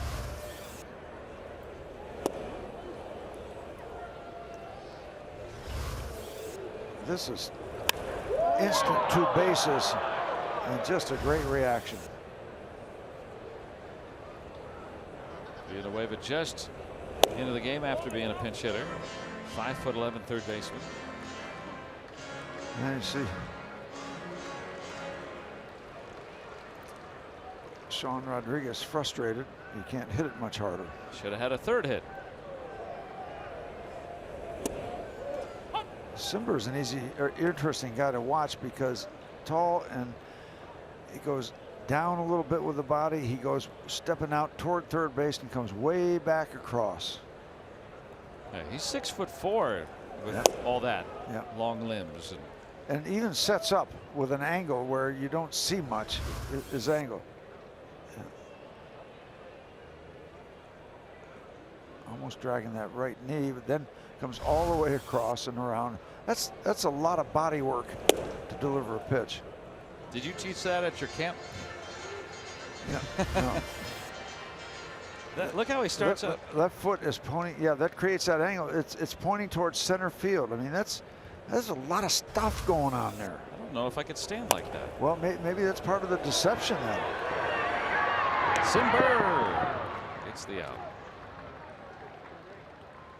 Yeah, you look for things to do as a pitcher sometimes. It just disrupts the vision of a hitter, or the timing of a hitter, what he's looking for, release point. And Simber's got a lot going on. Now, all kind of changes a little bit when you got a left-hand batter up. Stephen Brault.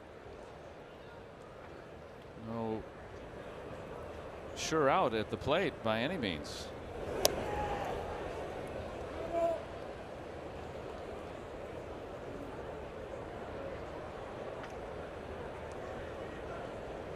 Pirates looking for some length from Brault tonight, and it doesn't hurt that he can handle the bat. .226 career hitter in the major leagues, and even much better in the minors.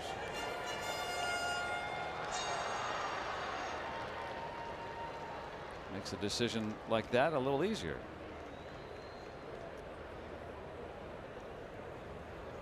Nothing happening in the East 40. Out toward the gap. And it's going to go all the way to the wall. Brault for extra bases. And against his boyhood club, he's got a ripping double.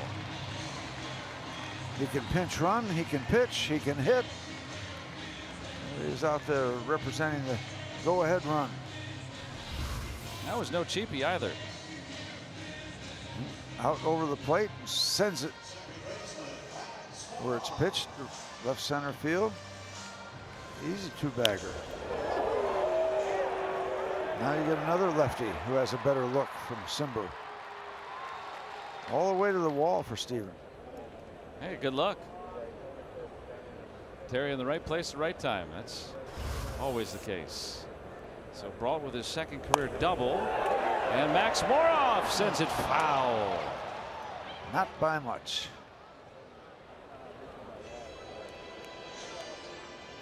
Nice bunt base hit by Max last time up. Here's the hook shot. Looks good from there, and then it's the action.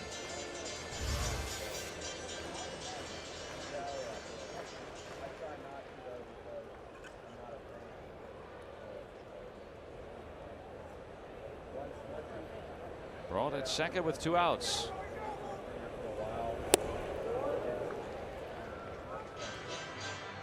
Moroff scored the tying run with that bunt base hit he had last inning. Bunt base hits are still fun to watch. You don't see them all that often. That was nicely done.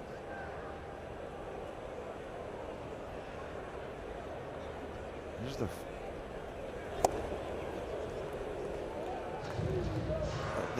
I tell you, that's a little creepy to see him set up with the front foot. That left foot going to be turned around. Let's see if it does it as much there. Watch it. A little more straight away now. Edgar Santana starting to loosen in the Pirates' pen. He has his first major league win under his belt. Well, he got out of a jam.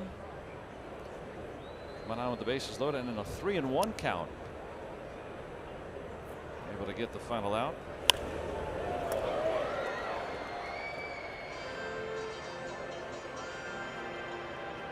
Simber, the only player to wear number 90 in baseball history.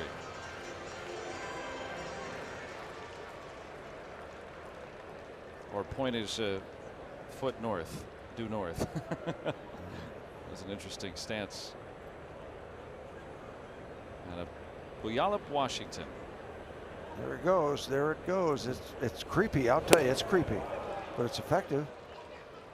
Strands Brault through 6. Still tied at 4.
Is brought to you by the Chevy Silverado and your Western PA Chevy dealers. And by Levin's, the official furniture and mattress supplier to the Pittsburgh Pirates. For the best quality, service, and value, shop Levin's. Let's go Bucks! Stephen Brault with a 2-base hit in his time at bat. Left stranded, and what does StatCast have to say about it? Hit it at nearly 100 miles an hour. That was no cheapie. Yep, and we want to get all our good hitting pitchers credit when they do that kind of work. That was impressive.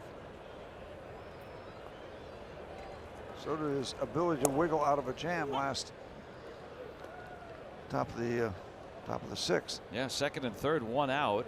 Okay. They did not score. Now the top of the order with Jankowski. Yeah. Keep the leadoff man with a good speed off the base pass in a tie game. And keep limiting these lefties as Brault has done. You may notice too the velocity has ticked up. We've seen 95 for Brault. Yeah. And he said, you know, and after that last start in late April,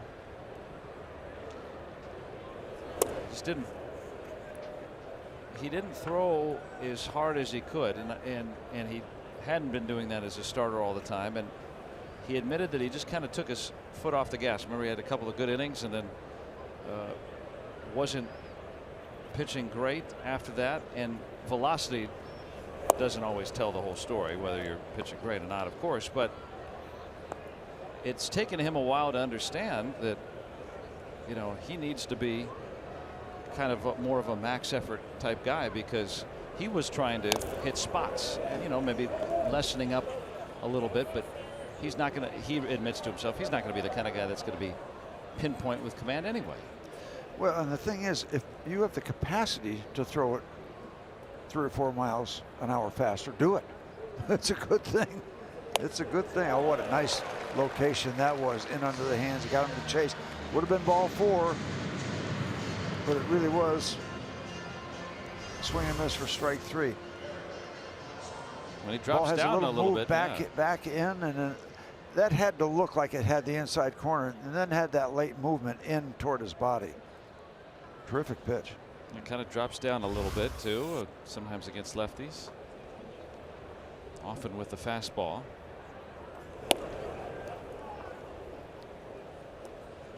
And so for Brault, you know, just kind of part of that learning curve, still young and relatively inexperienced at the major league level. Maybe this stint in the bullpen, whether he gets back to the rotation or not this year or down the road, but maybe this stint in the bullpen is going to give him that staying power that he needs. I could still be effectively wild as long as I'm effective. So it goes from inside out. So yeah, right. Yeah, it works. It's whatever works. You're right. You're exactly right.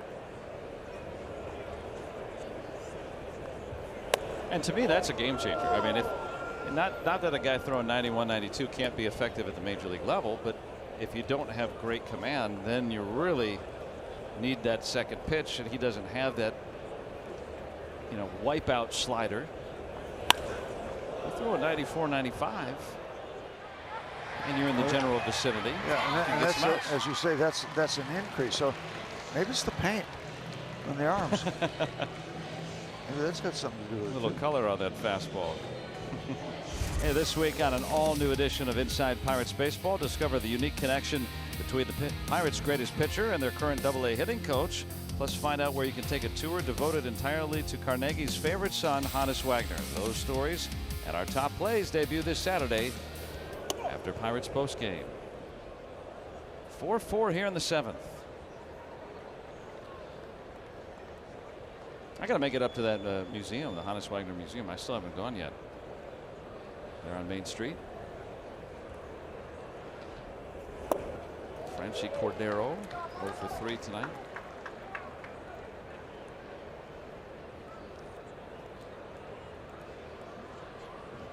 Brault has gotten 7 outs on 30 pitches. In relief,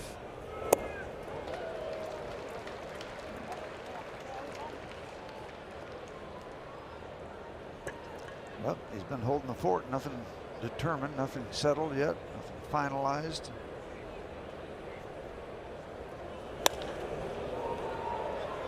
tailing away from Rodriguez, and beyond his reach. Cordero with a 2-out double. And that was just tailing away from Sean from the very beginning. Had that tail on it. Left-hand batter slicing the ball. There's the spin. You see it just keeps running away from him.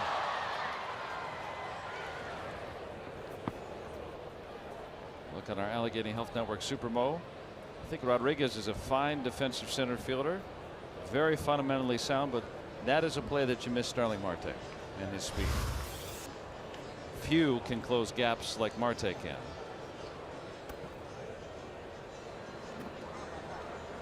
Now Clint Hurdle wants another pitcher. The right-handed batting Jose Pereira is coming up. And that was the first extra base hit by a lefty hit off Brault all season.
with, let's see, shampoo, hot sauce, orange juice, beer, and who knows what else. And then they put them in a laundry basket and send them into the showers. All right, I'm cool with all those ingredients, but I also heard something about baby powder that got into the mouth. And yeah, all right, you know, maybe you got to draw the line somewhere, right? I don't know. Baby powder and hot sauce. Hey, a win is a win. Edgar, just think if you win another one tonight. He could. We'll add some lasagna, maybe something, yeah, salad. Oh, that would be too easy. He stranded the bases loaded yesterday, getting a bounce out. Pirates ended up taking the lead for good against the White Sox. And he will strand the man here. Santana comes on to get Pirela. And we will stretch with the game still tied at 4.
Relief picking up for Cool and getting out of a second and third one-out situation for the Padres in that 6th inning and keeping the game tied, and that's where we stand here as we stretch. This is fun. Yep. Pirates entering play today tied for first. Tied in this one. Edgar Santana stranding another runner, now 9 of 11 stranded for the rookie righty. And Matt Stram will come on for San Diego.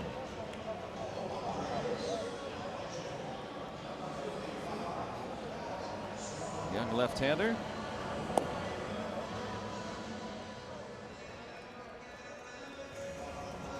Out of West Fargo, North Dakota. Tease the game tomorrow. Star Wars night. Is that chewing tobacco? They shortened the name Okay. just to Chewbacca. Okay. So Stram, the lefty, will face the left-handed batting Gregory Polanco.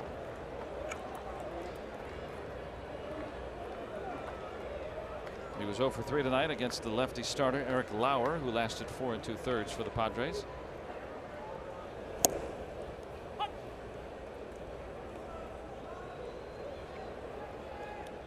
Polanco this year 5 for 30 against lefties, but with some power.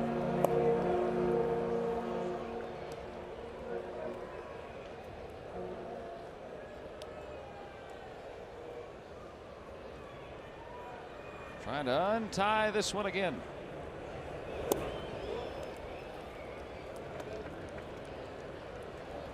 And a pronounced overshift.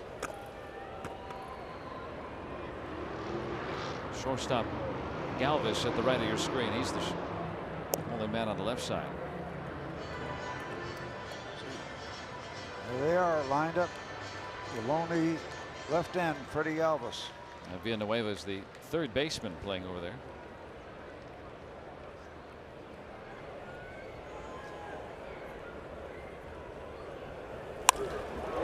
Line right over him. And to the gap. Bobbled by Margot. And a double for Polanco. That ball was ripped where they were shifting. If the ball was at him, they had it, but if you're not directly in the line of that ball, it just gets through so quickly. The rocket. Left on left. Pirates have the advantage. That ball was tattooed. And you had to think that Polanco was thinking 2 bases, and then that bobble made it easy. So the curse that we have put on defensive outfielders on opposition continues. Yeah, the White Sox series are now starting here against San Diego. And Cervelli batting in the 3 spot for the first time this season, with Marte hobbled. He has drawn 2 walks. Looking for a productive at bat. Batting with a man in scoring position for the first time. Hitting .393 with men in scoring position. One of many Cervelli fans. And they get to see him tonight, as missed the game yesterday. Got hit in the forearm with a pitch. Had to sit out a game. Why not? The day game after night game anyway.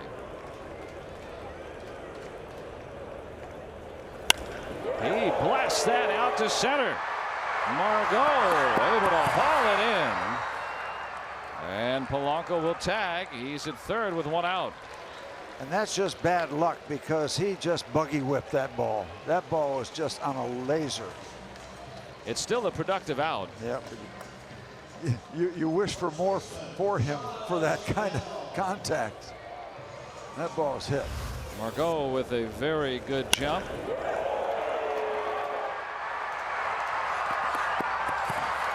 Able to bring that ball at 102 miles an hour in. 10 feet shy of the wall. So in a tie game, 7th inning, that still puts that runner at third with 1 out. And a multitude of ways to score him with the infield in. Yep. That exit speed had to be impressive, Joe. 102.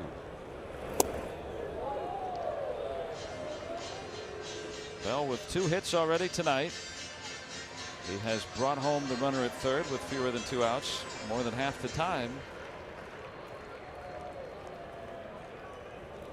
Deep enough fly ball could do it, or a hard ground ball past that drawn in infield.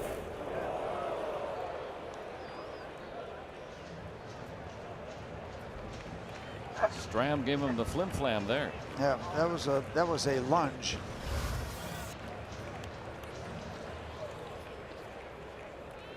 No slider or cutter there. Almost seemed like an early commitment. I'm going to swing. I'm going to start the swing early enough and hope that it's in the neighborhood. That's not deep enough. Got in on his hands. And that's the 2nd out. Now that helps the Padres because they can back up the infield. Need that 2-out hit.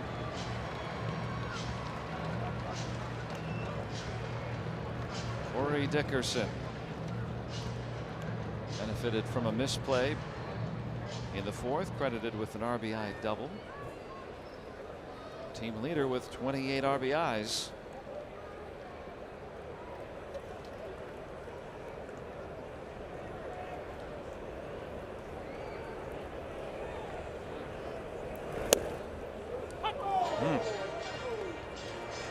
Oh, a hanging breaking ball.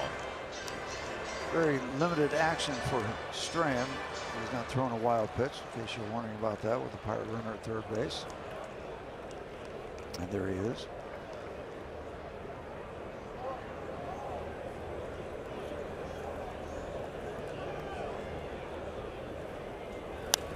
Ooh, he had a cut on a fastball right down the middle.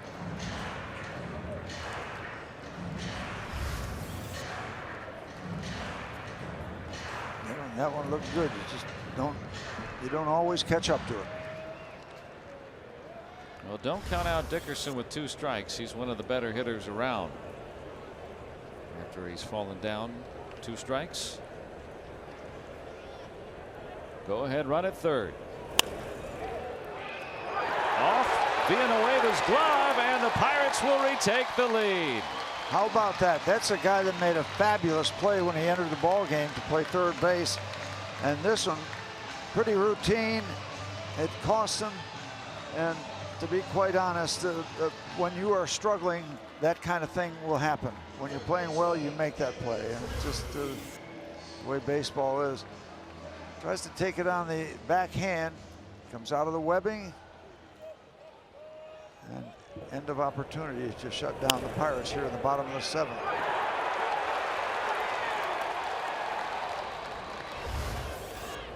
Journeyman Villanueva. Had a good year with the bat. Goes as an error. No run batted in for Dickerson. He doesn't care. Putting the ball in play gave the Pirates the lead. David Freese looking to keep it going. And now Edgar Santana right now. Yeah, here we go again. Is the pitcher of record. Well, he's going to have a new nickname, the Vulture. That's what we used to call these guys that picked up these. Little short relief outing and pick up a win, right? Minimum of. Well, yesterday he deserved it. Yeah, well, he got the big out. He got a big out and then pitched another inning. Tonight probably just used for the one batter. But that's you got to hold the lead first. And Santana with his battery mate Cervelli. He hit the best ball of the inning. Boy, he did. He peppered that ball. But still, you know, that moves up Polanco. And then, you know, you look at what Dickerson did by putting the ball in play. He's cut down his strikeouts quite a bit. And Freese with a base hit. Dickerson's going to try for third, and he is safe. Nice cut around the bag at second, too. Freese hit that ball hard. Now a chance to add to the lead. Yeah, once you start getting a major league team more than 3 outs in an inning, you are asking for problems, and that ball comes right out into the center of the strike zone, and David Freese makes him pay.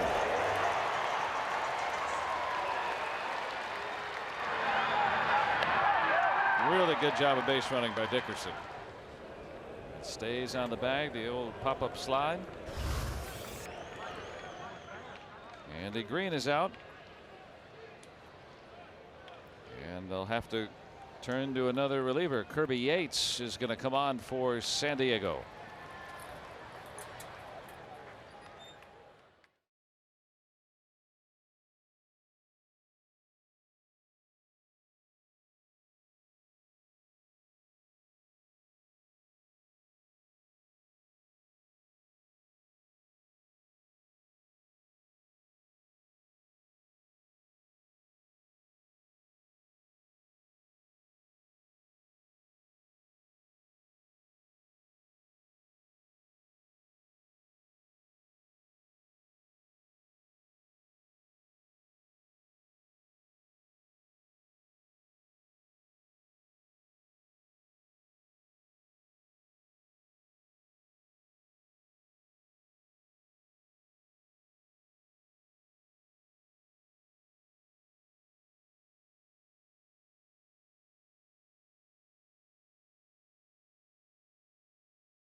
And may not be reproduced or retransmitted in any form. And the accounts and descriptions of this game may not be disseminated without the express written consent of the Pittsburgh Pirates. As you enjoy a Miller Lite, look forward to the whole true moment later in tonight's game. A beautiful night here in Pittsburgh. The Pirates on top in this game, thanks to Corey Dickerson putting the ball in play. An error helping him reach. David Freese moving him to third on a single.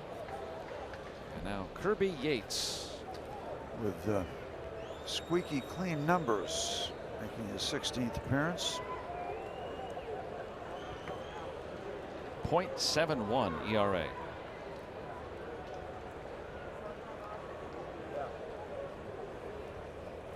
Rodriguez has stung the ball 3 times tonight. 2 out of 3, a double, single, and RBI.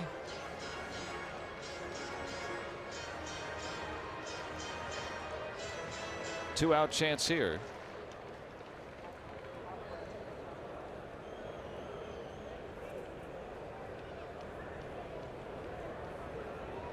Yates trying to keep it a 1-run game. That's that good splitter.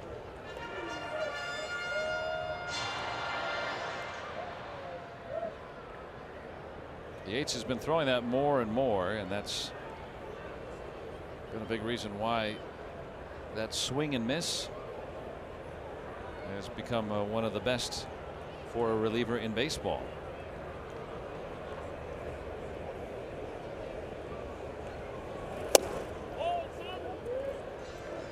Not a bad fastball to complement it either.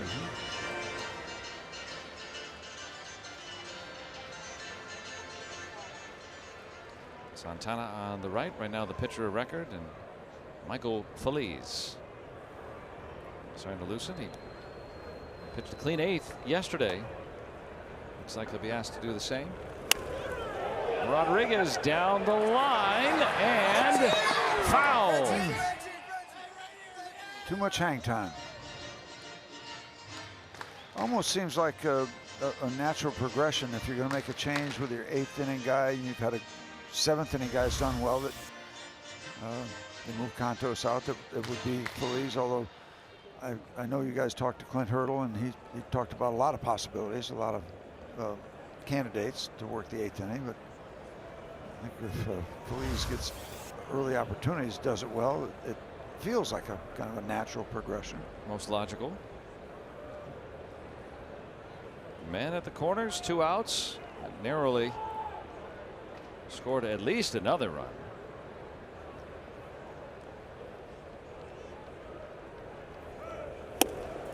Freese was running, but Rodriguez down on strikes. Pirates retake the lead, 5-4.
This week on Friday Night Rocks, our featured performer will be Monahall's own Gabby Barrett. We'll go back in the archives and share the song she wrote before she was an American Idol sensation. We'll also play music from other local artists as the Pirates will take on the Padres tomorrow night on Friday Night Rocks, presented by Iron City Beers. Well, that'll be good to hear the music from Gabby, who was making her way Final 3 Sunday and Monday. That for you tomorrow night. First things first, trying to secure the victory tonight, and Michael Feliz is on. Fourth pitcher of the night for the Bucks as you take a look at his numbers. 18 innings, 24 strikeouts.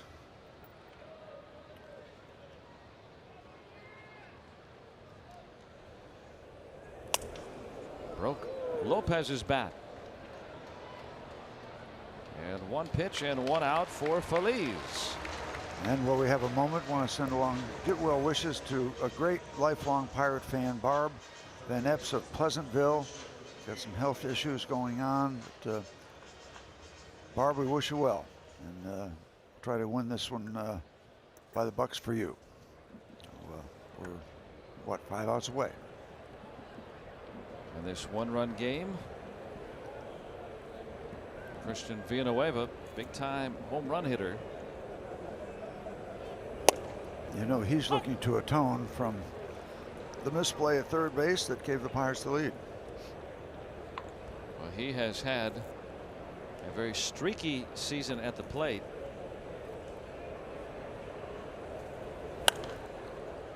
As he started the year with a bang and was the rookie of the month. Had 8 home runs and then went on a 0 for 37 skid that he ended on Monday. That'll balance the ledger in a minute. He's had a 3 home run game this year.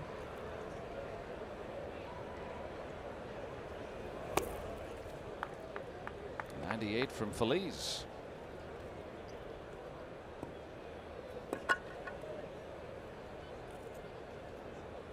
Padres have had a couple of misplays in the field that have directly led to Pirates runs, swinging really the balance of this game right now.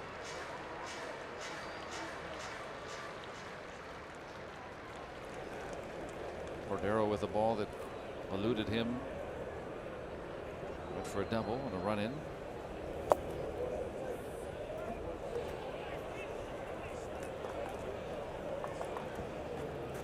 Freddie Galvis on deck. He's got 2 hits tonight.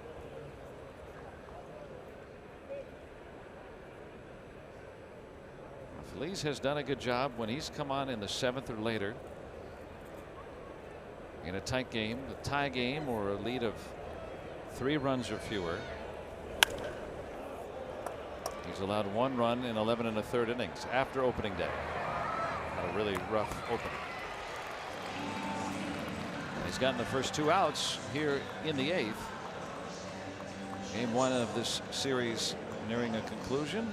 As we look at our Nissan road ahead, 4-game set. Tyson Ross will go for the Padres against Ivan Nova tomorrow, and then Clayton Richard against probably Nick Kingham for the Pirates. So then Trevor Williams will get the ball on Sunday, and Austin Meadows will be called up tomorrow for the Pirates. Nova, one-time Padre in spring training. He was a Rule 5 pick of the Padres. Never got to pitch for him in the regular season. Huh? Did you know? I didn't. I did not know that. I do now. Oh yeah, excited to see Austin Meadows. We'll wonder if he'll be in the lineup tomorrow. Trevor Williams will get to face his team he grew up rooting for as a kid, the Padres. I think it was 1969 the Padres came into being. That's right. Yep. Expansion. Yep. Baseball went from just kind of toying with expansion to really blowing it wide open at that point, getting to 24 teams. They had started the decade at 16 teams, the original 8 in each league from the turn of the century. That was the Expos and the Padres that year. The Royals and the second, no, the Pilots, the Royals and the Pilots, Seattle Pilots in the American League. They became the Brewers the next year.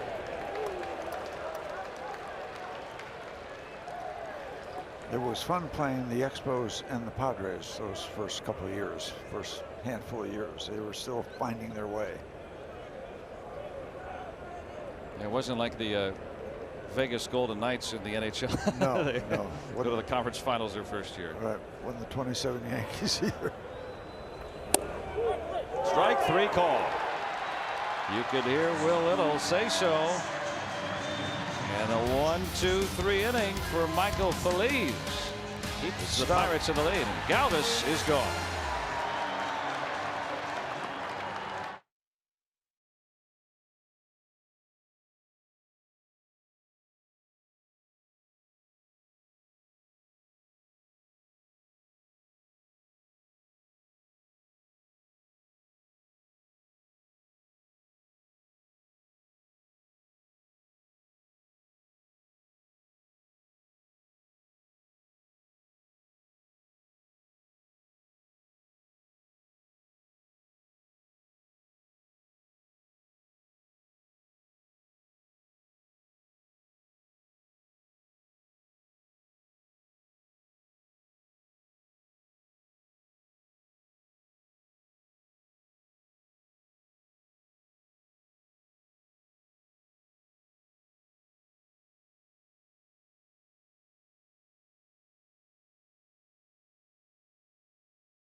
Strikes to end the last inning.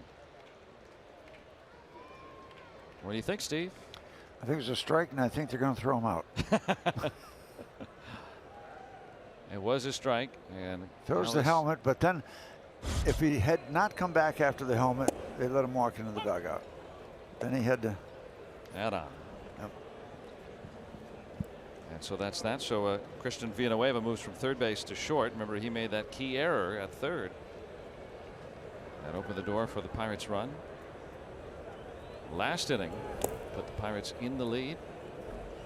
Where you're noticing a theme, you know, some nights the Pirates against these poorer opponents, teams with poorer records, some nights they've done very well, and some nights they've been very close ball games.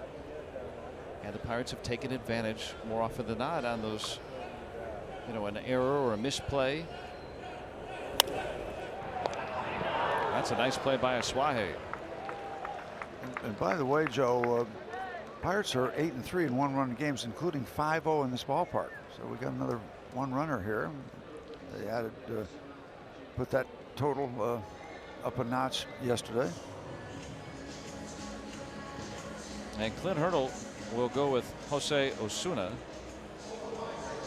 to pinch hit here, and I think Hurdle has done a great job tonight managing his bench. Remember, he's got Marte active tonight, but by all accounts, with the Pirates announcing Austin Meadows is coming up tomorrow, that Marte probably going to go on the DL, you'd figure. So really working with a four-man bench tonight, and what does he do? That's the first time that he's had to go to that bench, because he had Brault hit in the sixth inning, and he doubled. So now using Osuna just to see if he can maybe turn into one or get aboard here and pick up an insurance run. Leaves him opportunities to match up late in the game.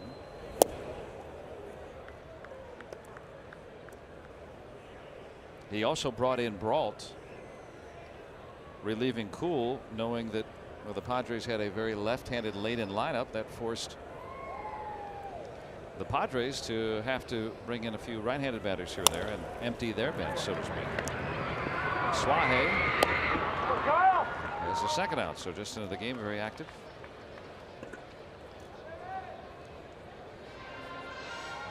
Watch every out-of-market regular season game live at home, in the office, or on the go with MLB.tv. Your subscription includes MLB At Bat Premium, allowing you to watch on your favorite supported devices.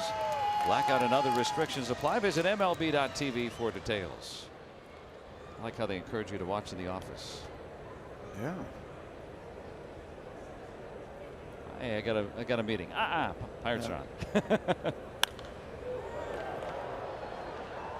For those out-of-market viewers, Max Moroff laid down a bunt back at the 5th that led off the inning, and he ended up scoring the run. A nifty bunt for Max.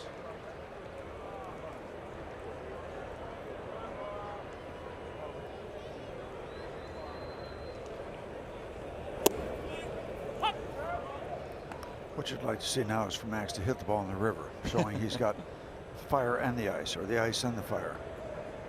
And it'd be the short and the long. Yeah, he can do that. He's proven that. That one out of bounds off Mike Myers of the Cardinals last August. Going the opposite way. Did that little kid catch that? Wow, what a catch! That was a great grab. Yeah, and that's 0.1 probability of making that catch. That might be the catch of the night. He's got it lined up too. Yeah, that is fun. How much fun is that? That's why you bring your glove.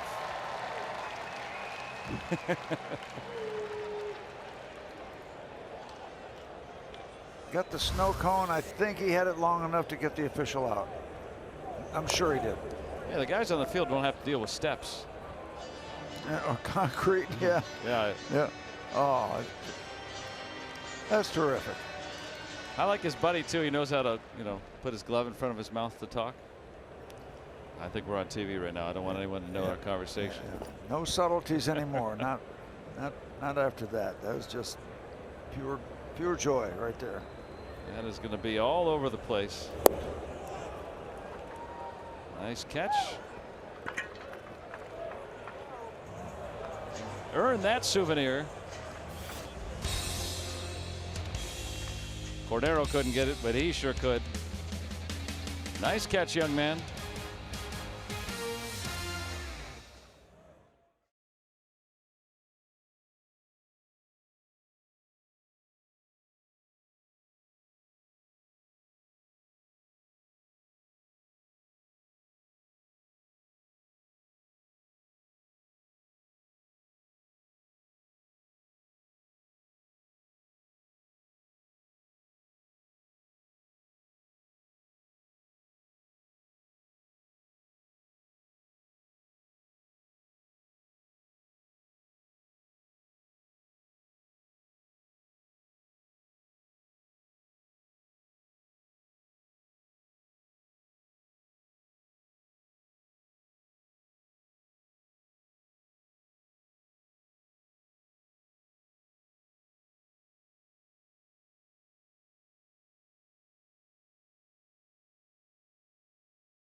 Josh Bell with a ripping hard hit base hit.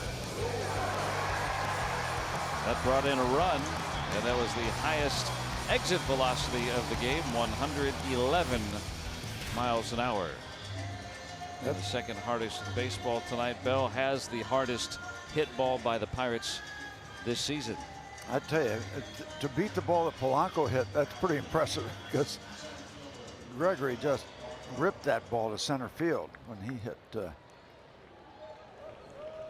ball right on the meat part of the bat. Well, 3 more outs. Who are you going to call? Vasquez.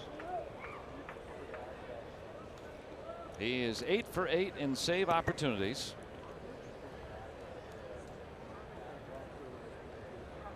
And has not allowed a run in any of his save opportunities. Can't do so here. Working with just a narrow advantage. No runs in 9 innings. He's had a few multiple inning save opportunities. Manuel Margot will start off the frame for the Padres. There's the off-speed pitch at 86.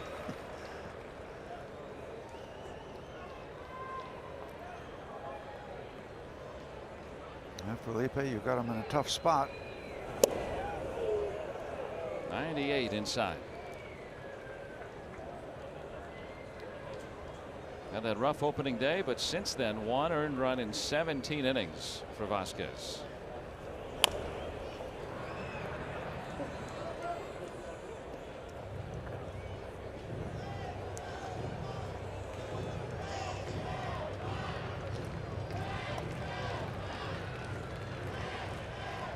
Margot, then Franmil Reyes on deck. The pinch hit.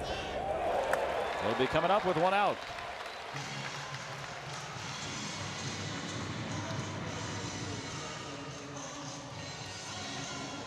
And tomorrow, the Pirates and Padres continue this 4-game series. Ivan Nova will get the ball for the Buccos against the Padres' Tyson Ross.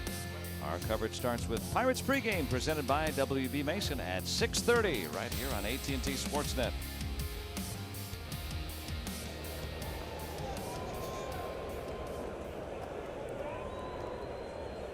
Franmil Reyes is down a strike. Debuted on Tuesday. Nice little hook to start things off with 1 out in the 9th inning. Was crushing the ball at El Paso. And OPS approaching 1200. Big framed righty batter. Just 1 for 7 so far. Let's see if he can have a little chase action. Upstairs. Not bite. Did not bite.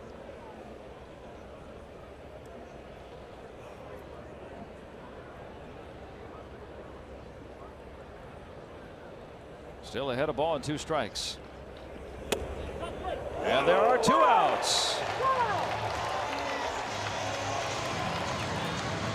Borderline pitch upstairs, and Felipe gets the call, and he gets an earful from Mr. Green. 4 times tonight the Padres have struck out looking. You don't always get that call, but you should get it a percentage of the time, and you got it. He gets the look from Will Little. 1 strike to Jankowski. And Felipe dealing. Pirate fans getting into this in the 9th now. You got to come out this weekend and watch this ball club. This ball club is playing very good baseball. Pirates bullpen tonight. Brault 2 1/3 scoreless. Santana stranded a runner. Feliz a 1-2-3 8th. And Vasquez a 1-2-3 9th. He strikes them all out. And he earns his 9th save, and the Pirates win again. Boy, is that what you call putting a lid on it? 3 up, 3 down, 3 strikeouts, end of ball game, and the Pirates just keep going on, finding ways. They take advantage of mistakes tonight. They get enough to win. Another 1-run win, 6-0 at PNC Park in 1-run games. That's pretty good. The first place Pirates have won 8 of 9, and they take the opener in the series against San Diego. Another one of those 1-run games. Very little drama though in the 9th as Vasquez strikes out the side, and the Pirates, and they raise the Jolly Roger, and then maybe some celebrating back in the clubhouse. for Clint Hurdle's Pirates here tonight. Is that another win for Santana? And Edgar Santana wins 2 in a row for the Pirates. Let's go out now to Rob and Michael. Joe and Steve, thanks very much. Fun stuff happening here at PNC Park as the Pirates continue to roll along. They just seem to find, Michael, different ways to win every night. Yeah, think about all the lead changes that happened tonight, all the guys that kept stepping up, some guys that hit some rockets that had got caught, but these guys just kept going, kept plugging away. One guy after another stepping up, doing their job the way they need to do it in different roles at different opportunities. Guys get hurt, these guys step up. It doesn't matter who's on the field. They're playing for each other, and you see that team mentality just sinking in with these guys the way you want it to in a winning team. Well, Sean Rodriguez, one of those guys on the field, absolutely. playing center field and standing by with Dan Potash. All right, guys, thank you very much. Of course, the Pirates enjoying yet another long homestand. And Sean, you guys continue to set the tone by taking the first game of every series. You've won every series so far, but important to set the tone in the first game, the first of 4 with the Padres? I mean, every game is obviously important to set the tone, but yeah, definitely looking good when you're doing that every time. Clint Hurdle said that one of the reasons why you guys have been so successful, at least to start the season, is that next man up mentality. You stepped up for Starling Marte the other day. In the 2+ games that you've played for him this week, 4 hits, 4 RBIs. How good does that make you feel? Definitely makes you feel good because you come in every game wanting to contribute, and I've been able to do that. And this team also continues to find a way to win in one-run games. You guys are now 9-3 in one-run games, 6-0 at PNC Park. I know there's been a lot that has been said about your offense and the way you guys have been able to hit the ball, but tight ball games, you still find a way to win. That's everybody. That's pitching and offense. You can't win without the other. Sean Rod, thanks for the time. Absolutely. Sean Rodriguez and the Buccos victorious in Game 1 against the San Diego Padres. They go back at it tomorrow night, guys. Dan, thanks very much. And Sean Rodriguez, a 3-game hitting streak, a big part of tonight's win. And just like we promised earlier, it's our Miller Lite hold true moment, and another big part of this win. 4 2/3 scoreless, Michael, out of the Pirates bullpen. Yeah, you thought it was going to be a special night for Cole. He had great stuff that first 2 innings, but it didn't go his way. But this bullpen absolutely stepped up. Brock came in, did his job, even hit a double, actually a missile in the gap. Santana coming in, get that 1 or 2 pitch out, which is ginormous, change that momentum, and then the rest is history with those last couple guys. They were outstanding once again, stepping up. A concern early in the season. I always want to remember that. People were worried, but not anymore. These guys are lights out right now. Yeah, the worries seem to be a thing of the past as Vasquez strikes out the side to finish things off as the Buccos come away with another victory, 8 of 9 for the Pirates. Coming up on Pirates Postgame presented by the Allegheny Health Network. We will celebrate tonight's victory along with the Buccos. You're going to hear from manager Clint Hurdle. Also, a young phenom set to be called up. You'll hear from him. We'll talk about him. More good news on the injury front for the Pirates regarding another player and more coming up next on Pirates Postgame.